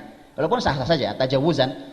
Tetapi maksudnya adalah Nabi lebih detail kalimatnya. Di hadis itu Nabi jelas mengatakan bahwa akan berbeda pendapat, berpecah belah, bertikai antara 3 anak khalifah. Sekarang mana khalifahnya? Nah iya. Loh, makanya kenapa orang seperti Dr. Ait Al-Qarni mengatakan ini bukan zamannya. Bukan zamannya. Oh, khalifahnya belum ada, Pak. Kecuali di sini sudah ada yang ngaku khalifah loh. Iya kan? Maka dari itu masing-masing berebut pundi-pundi muslimin. Itu anak khalifah itu rebutan hartanya muslimin. Bapaknya meninggal, ya kan? Itu rebutan harta muslimin. Para ulama berbeda pendapat apa yang dimaksud dengan harta muslimin dalam hadis ini. Kemudian setelah itulah nanti baru ini salah satu yang menandai kehadiran Al-Mahdi yang akan kembali mengangkat muslimin menuju kesejahteraan dan keadilan. Nah gitu. Bahkan fasenya pun disebutkan. Berarti begini, khilafah alamin haji nubuwah itu puncak kebesaran muslimin. Yang fase kelima, kan dari sekarang zaman kita ini jauh dari Islam, kemudian dia akan naik, kan perlu proses naik Pak ya, kan gak langsung tak gitu, gak bisa langsung naik proses naik sampailah kita khilafah ala minhajin nubuwah, terus begitu. Oke, turun. Begitu turun, salah satu penurunan itu diantaranya adalah anak-anak khalifah rebutan harta. Kan berarti penurunan. Nah, berarti turun. Barulah hadir Al-Mahdi. Naikkan lagi. Hah? Begitu. Maka dari itu ini bedanya, Pak. Ini bedanya nih. Yang berilmu dengan yang tidak berilmu. Di negeri ini begitu menyikapi tentang pertikaian, menyikapi tentang perang yang terjadi sekarang di Suria, namanya, melawan pasukan kafir Bashar al-Assad. Kemudian ketika terjadi perang itu, sebagian di kita mengomentari, wah ini Pak, ini tanda akhir zaman. Ya, tanda akhir zaman, ini sudah dekat nih. Coba hati-hati, sebentar lagi Mahdi keluar nih. Jangan sampai kita tidak membaiatnya. Bedakan dengan teman-teman Suria sendiri. Saya membaca status teman dari Suria, gitu ya, orang Suria, dia membuat statusnya bahwa Suria fi marhalatil makhad. Suria sedang mules. Mules, Pak. Makhad itu mules, mau lahiran. Hebat, pakai ilmu. Orang berilmu bicara begitu. Apa yang akan lahir? Satalidu fi istriha, satalidu fi istriha al-khilafah. Lahir, begitu lahir yang keluar khilafah. Setidaknya ini yang lebih dekat pada ilmu gitu, Pak. Bukan kita, oh ini kiamat kok dekat banget sudah ya. Iya, kiamat memang sudah dekat, dari Nabi hadir yang masih hidup banyak Nabi bilang kiamat dekat kok, ya. Maka saudara dirahmati Allah SWT. Jadi sekarang PR kita hari ini adalah bagaimana kita dengan kemampuan kita yang terbatas, dengan kesolehan kita yang terbatas, dengan ilmu kita yang terbatas, kita mencoba menyesuaikan diri dengan kehadiran kebangkitan muslimin ini di depan kita ini, bahwa yang hadir setelah kita ini adalah khilafah ala minhajin nubuwah. Dan itulah yang kemudian mengharuskan kita untuk mengembalikan semua manhaj kenabian di semua wilayah. Di semua wilayah, di pendidikannya, ya, di kesehatannya, ya, di politiknya, di ekonominya, di kepemimpinannya, wilayah keamanannya, apa segala macam. Sosialnya, seninya, kembalikan kepada fase nubuwah, manhaj nubuwah itu, sehingga kemudian kita wajib kalau gitu untuk langsung saja nanya, selalu bertanya kita kepada Rasul, langsung kita bertanya pada Rasul, ini konsep sesuai apa tidak gitu, Pak. Tadi jangan sampai tertipu lagi kan, racun kemudian kita labeli dengan madu, begitu diminum sama orang mati bareng-bareng. Gara-gara kita yang melabeli, maka mohon para ustadz ustadzah hati-hati melabeli konsep penelitian dengan ayat, tolong hati-hati.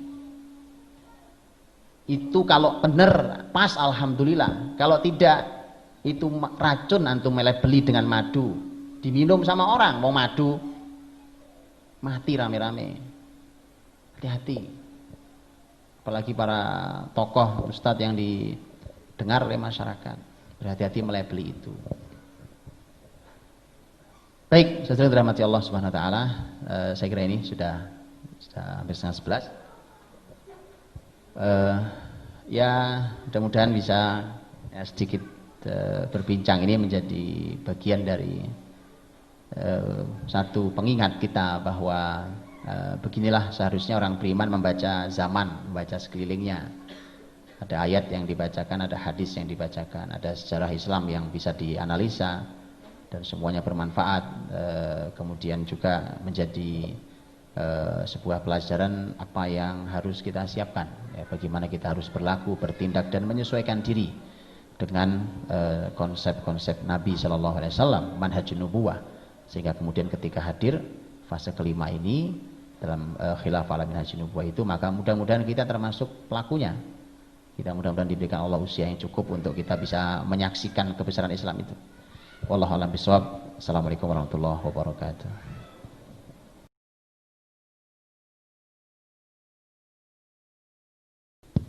Bismillahirrahmanirrahim. Assalamualaikum warahmatullahi wabarakatuh. Sebelumnya saya ucapkan jazakumullah khairan katsiran kepada Ustadz Budi Azhari atas ilmu yang sangat bermanfaat buat kami, khususnya tentang masalah sejarah. Kalau tadi beliau antum menyampaikan bahwa kita sekarang ini berada di marhalah menunggu. Ini di belahan bumi yang lain justru sudah ada di antara kaum muslimin yang mengklaim bahwa mereka sudah mendirikan yang namanya Daulah Islam, sehingga kemudian mereka membaiat Amirul Mukminin mereka. Nah, yang ingin saya tanyakan bagaimana sikap Ustadz menyikapi masalah ini, yaitu munculnya Daulah Islam yang mana mereka punya Amirul Mukminin dan mengharuskan kaum muslimin untuk membaiat amir mereka. Demikian Ustadz, jazakumullah khairan katsiran. Wassalamualaikum warahmatullahi wabarakatuh. Jazakumullah khairan. Alhamdulillah, jazakumullah. Ustadz telah menerangkan riwayat Ahmad tentang ahdi nubuwah, khilafah ala minhaj nubuwah, kemudian mulkan adzan, mulkan jabarin, kemudian kembali kepada khilafah ala minhaj nubuwah. Pertanyaan gini, Ustaz. Permohonan nih. Karena sekarang ini juga anak-anak muda juga pada bikin anak-anak yang tak karuan itu ya, bikin namanya panitia hari kiamat. Panitia hari kiamat itu loh, ditulis besar-besar di belakang panitia hari kiamat. Nah, karena Ustadz sudah terangkan di depan itu, insya Allah ke depan ajalah khilafah ala minhaj nubuwah, ya, kita mohon ada panitia gitu loh. Bukan ikut juga anak muda tadi, panitia, mungkin ketua panitianya Ustadz Budi Azhari. Kemudian panitia yaitu apa syarat-syarat orang bisa masuk dalam kelompok ala khilafah ala minhaj nubuwah tadi, apa syarat-syaratnya, siapa yang boleh ikut, itu maksudnya dari segala sisi yang keimanan dan mudah-mudahan nanti Ustaz Budi Azhari saya banyak menerangkan atau melahirkan orang-orang banyak menerangkan di masyarakat yang jadi panitia lah panitia khilafah ala minhaj nubuwah gitu, Ustaz. Mudah-mudahan termasuk yang Rasulullah SAW mengatakan kan harus dicari orang-orang yang annasu ka ibili mi'atin la takadu la tajidu rahilatan. Mudah-mudahan Ustadz dan kita termasuk yang rahilatan insyaallah. Jazakumullah khairan.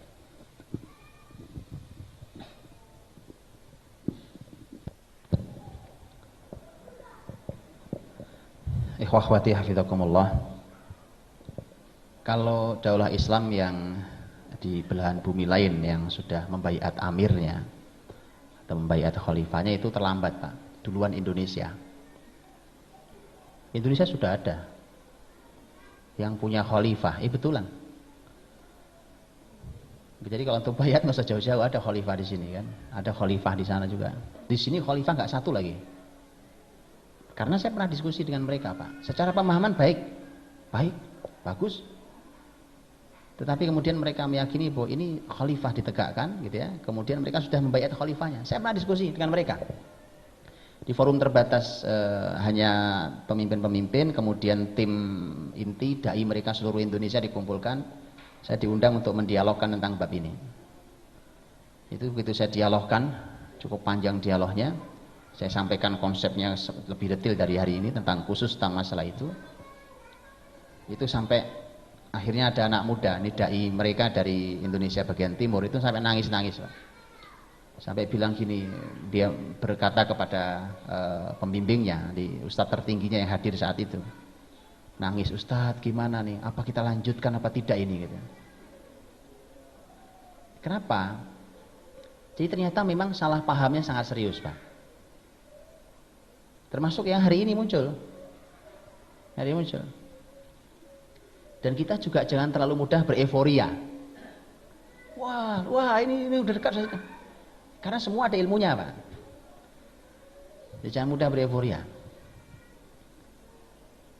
Ketika kalau yang saya dialog dengan teman-teman ini, itu begini, begitu saya udah panjang berdialog, akhirnya saya mundur lagi ke belakang, Pak. Saya bilang sebentar, kayaknya ada nggak nyambung nih pembicaraan kita, udah panjang lebar kita bicara. Saya mau tahu definisi khilafah antum ini apa gitu. Jangan-jangan antum salah paham nih. Ternyata betul salah paham, Pak.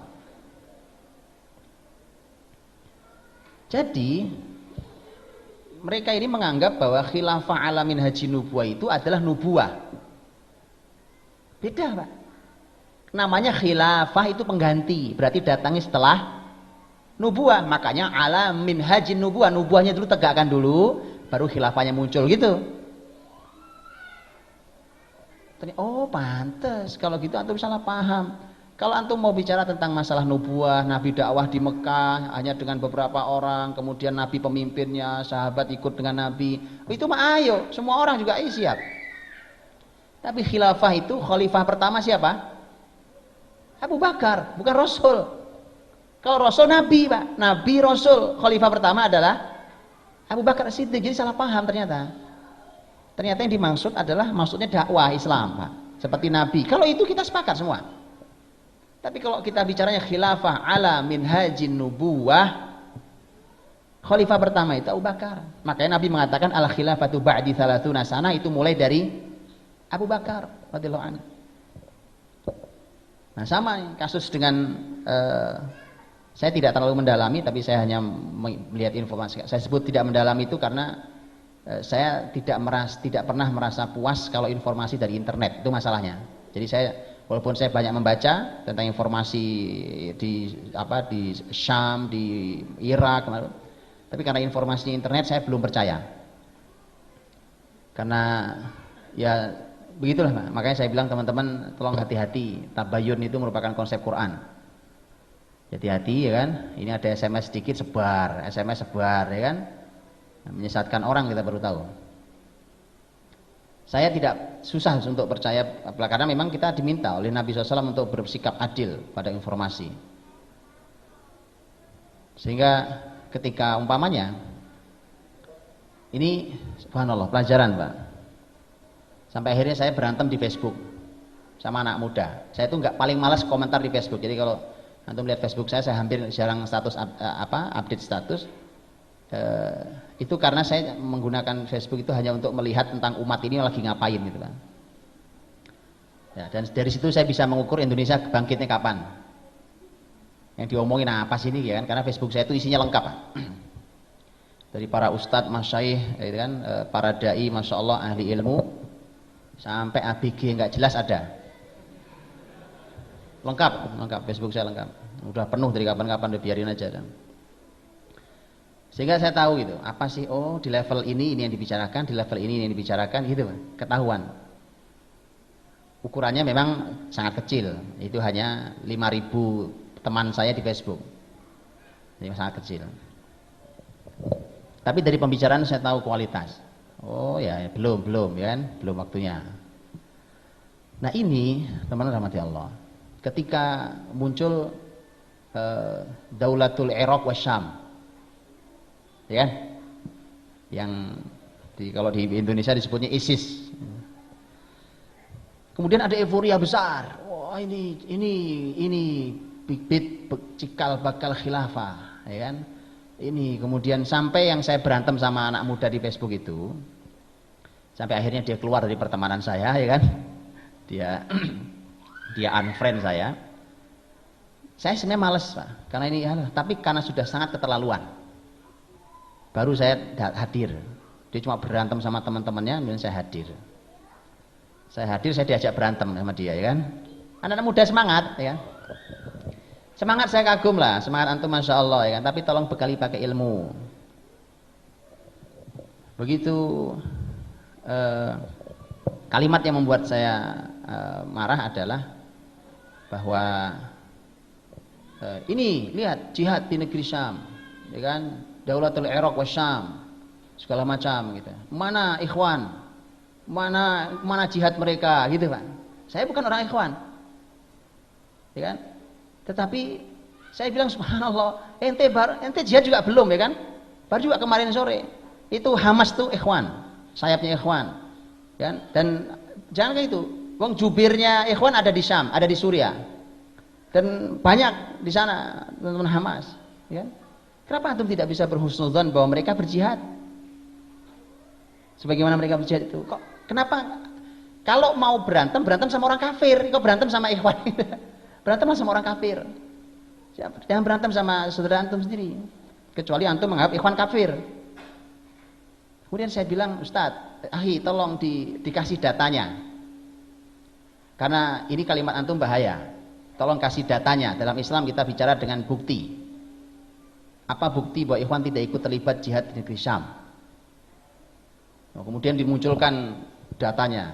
Saya balas dengan data berikutnya. Nih, lihat nih pengumuman resmi ikhwan. Ini ribut akhirnya. Sampai akhirnya saya disuruh membuktikan bahwa antum dong Ustadz yang membuktikan.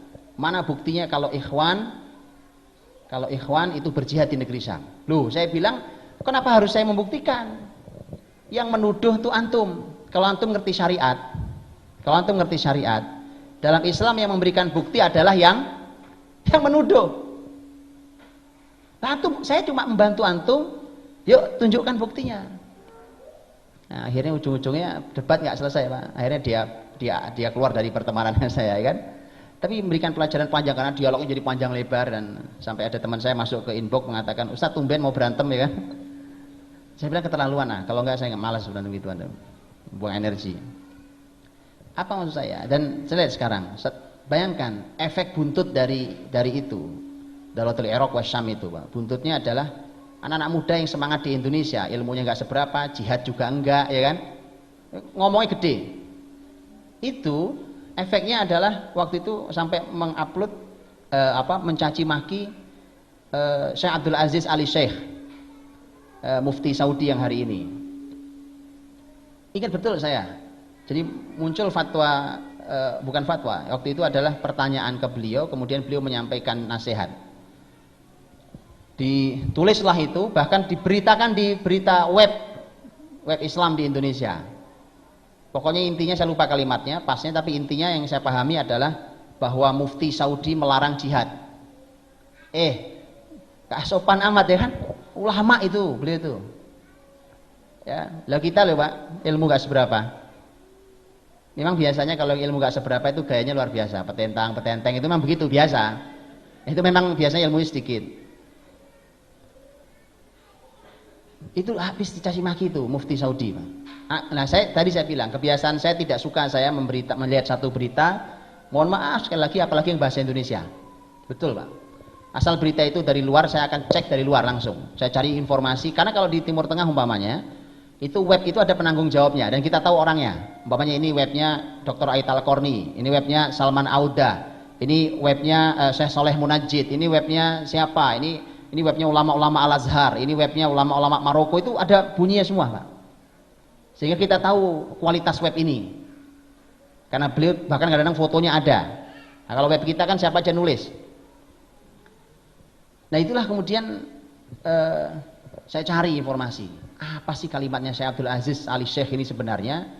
Apa betul dia melarang jihad? Ya, selama husnudzon kita, ulama sebesar beliau nggak mungkin melarang jihad, Pak. Saya cari berita tidak di satu web. Saya cari di berbagai web yang bisa dipercaya. Ternyata bunyinya begini, ini bunyinya. Lihat nih, bagaimana orang kalau hasad itu memunculkan berita dengan hasad. Web itu bunyinya, berita kalimat beliau itu begini. Saya menasihat, ini kurang lebih ya, tidak pas ya. Saya memberikan nasihat kepada anak-anak muda Saudi yang mau berangkat jihad ke negeri Syam. Tolonglah Anda pikirkan ulang, atau apa kalimat pasif, jelas pikirkan ulang. Mengapa? Karena kalian tidak tahu ke Suriah mau bergabung ke kelompok yang mana. Apa artinya beliau melarang jihad? Kalau orang cerdas enggak, Pak. Kalau orang cerdas tapi kalau orang hasad tertutup kecerdasannya. Apa beliau melarang? Enggak, Pak. Beliau hanya mewanti-wanti, hati-hati. Kamu kalau kamu di sana kan berbagai macam kelompok, berbagai macam tentara kumpul. Nah, kamu tidak tahu kamu bergabung kemana. Bukankah kalau dalam bahasa syariat, apalagi Syekh Abdul Aziz Ali Sheikh adalah seorang ahli fikih. Dalam bahasa syariat ada mafhum yang bisa dipahami. Artinya bahwa kalau kamu tahu bergabung ke kelompok mana, berangkat aja. Yang jelas kau tahu harus bergabung ke kelompok mana. Itu. Ya, makanya di belakangan begitu perang antar mujahidin di Suriah, coba. Jadi muslimin teman-teman, muslimin itu hari ini belum siap. Mau pakai demokrasi ala Mesir tidak siap.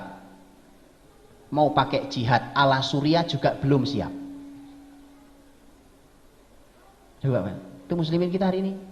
Itulah mengapa kita naikkan yuk tingkat, kita upgrading diri kita ini. Nah, Kemudian begitu sekarang perang antar mujahidin, beritanya simpang siur. Saya nggak berani ambil kesimpulan berita simpang siur. Gimana ini kan?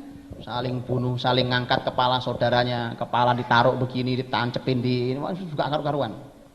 Nanti ada yang bilang, "Oh itu fotonya bohongan Pak." Wah, sudah karu-karuan. Yang jelas, yang pasti adalah memang ada perang antar mujahidin. Itu pasti. Saya cari informasi sangat sering dan termasuk adalah diantaranya adalah ada orang yang seorang ulama besar yang mencoba untuk mendamaikan, dan itu tidak satu orang mencoba mendamaikan para mujahidin. Dong, yang dihadapi orang kafir, berantem sendiri. Ajaib Pak negeri ini. Apa muslimin hari ini? Kenapa? Karena tadi, yang nggak ikut jihad saja di Indonesia, nggak ikut jihad, berantem sendiri di sini. Jihad juga enggak ya kan? Berantem aja sama saudaranya kerjaannya.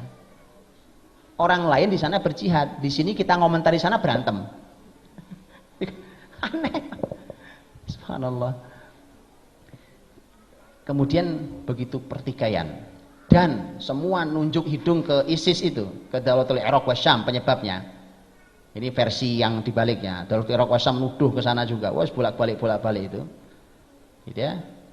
Tapi jelas bahwa masalah itu serius karena sampai perang di antara mereka dan segala macam. Saya beberapa waktu yang lalu tiba-tiba kepala saya berputar lagi ke belakang, gitu ya. Itu mengingat tadi saat mereka mencaci maki kalimatnya Mufti Syekh Abdul Aziz Ali Syekh. Saya bilang dalam hati, apa ini? Ini adalah merupakan dampak dari mereka menghina ulama. Para ulama mengatakan luhumul ulama masmumah. Dagingnya ulama itu beracun. Jangan dimakan mati ente.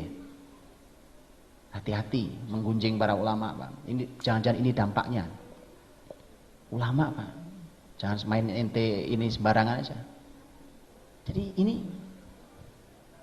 Nah, terakhir saya baca kalau ini versi teman-teman Hizbut Tahrir, ya kan? Begitu teman-teman Hizbut Tahrir ditanya di Indonesia ini, ditanya pemimpinnya tentang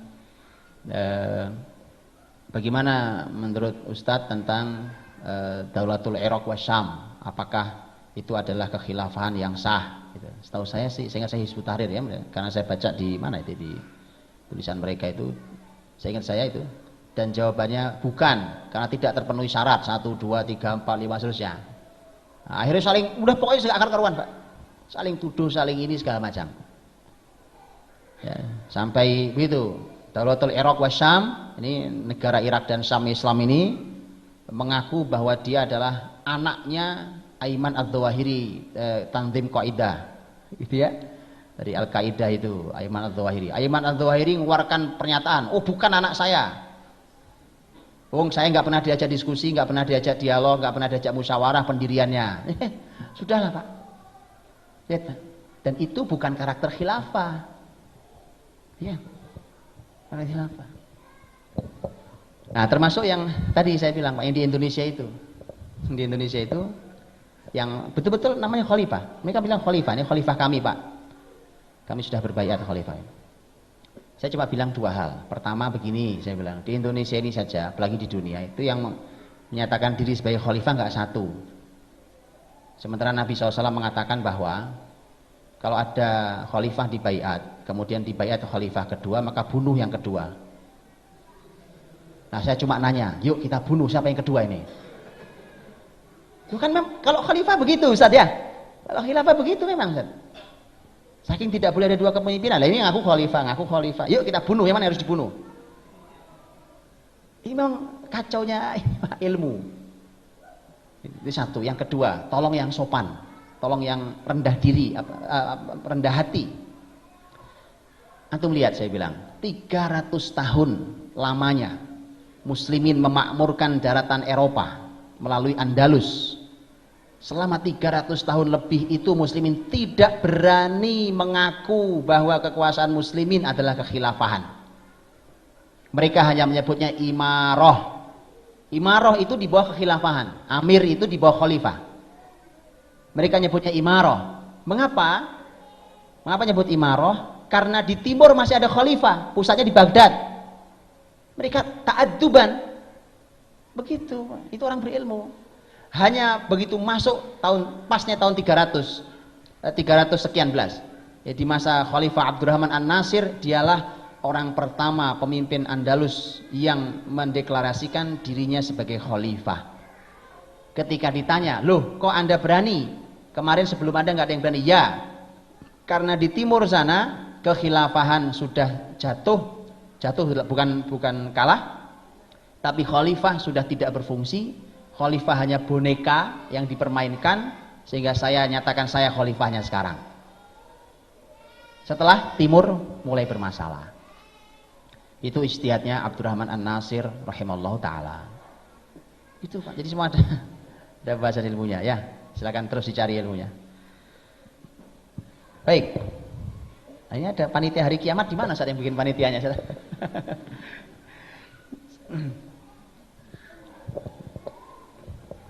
Kiamat nggak usah dipanitiain, insya Allah terjadi pasti terjadi.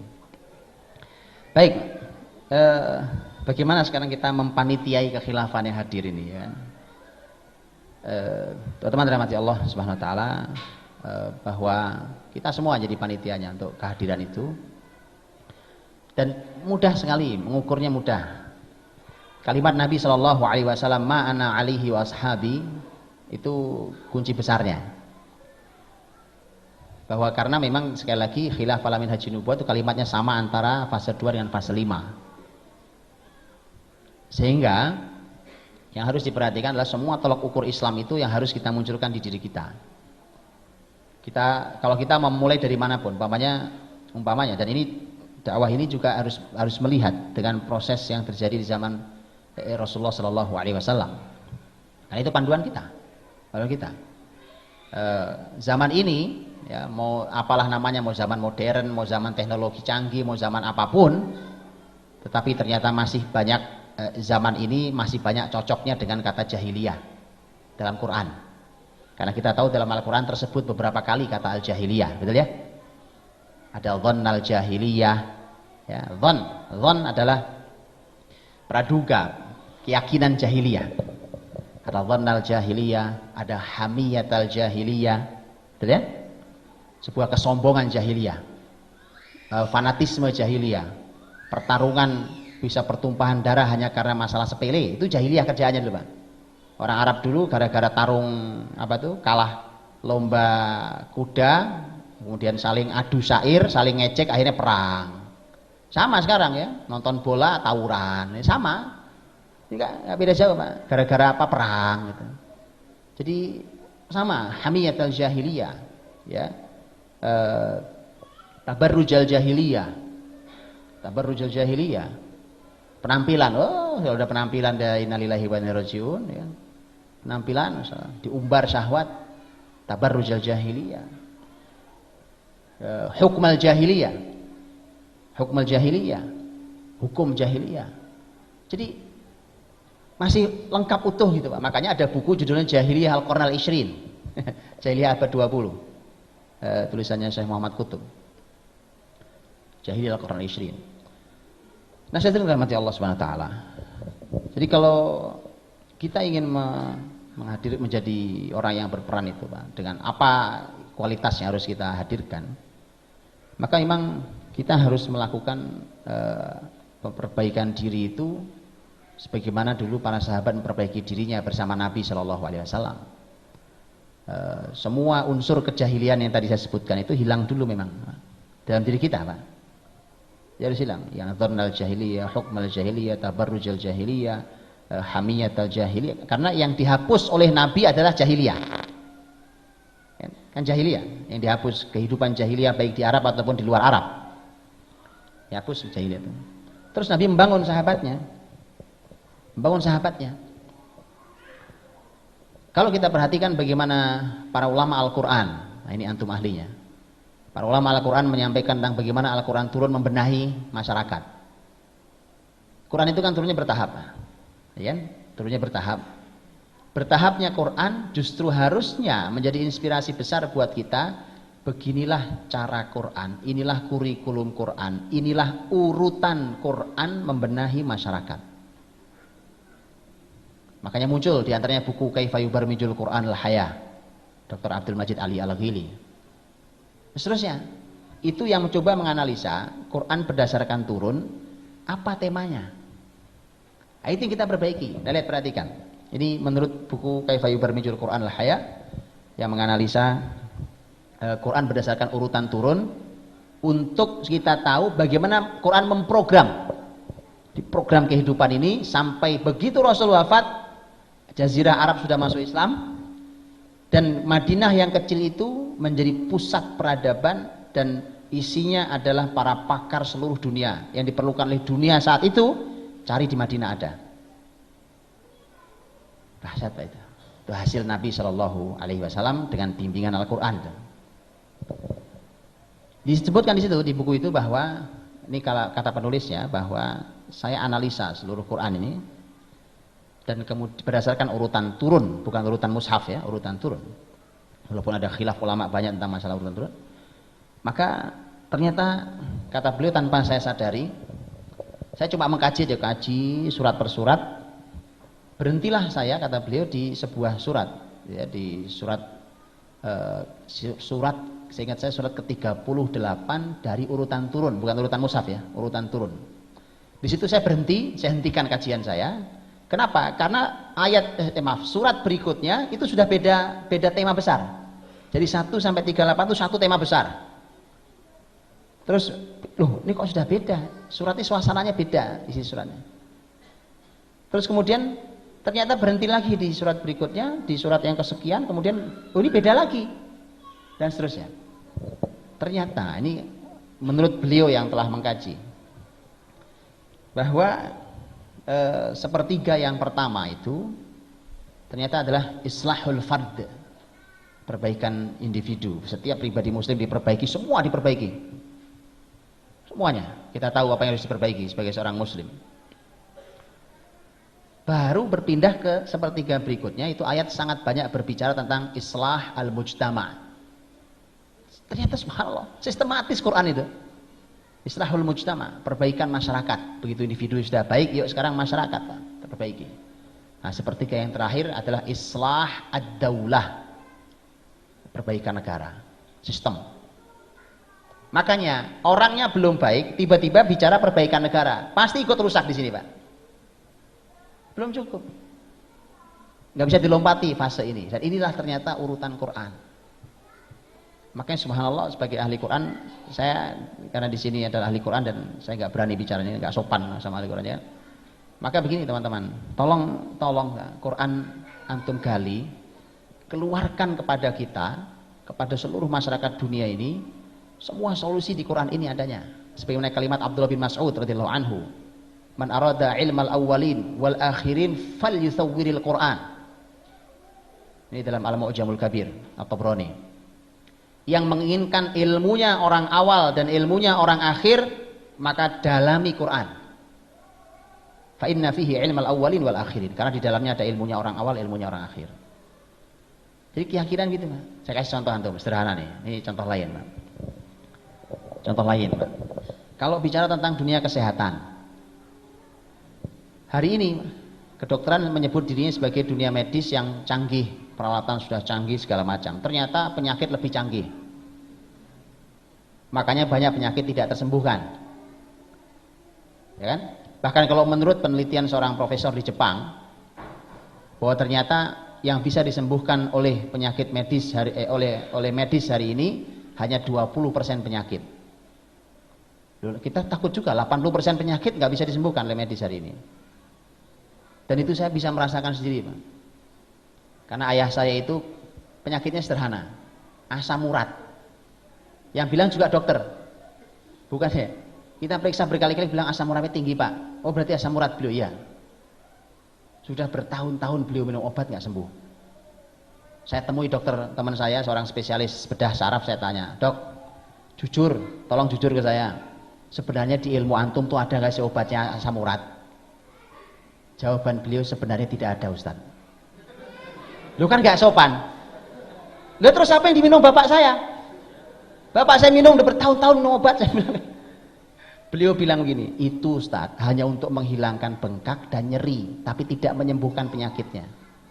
Gak ada obat. Lu cuma asam urat juga ada obatnya.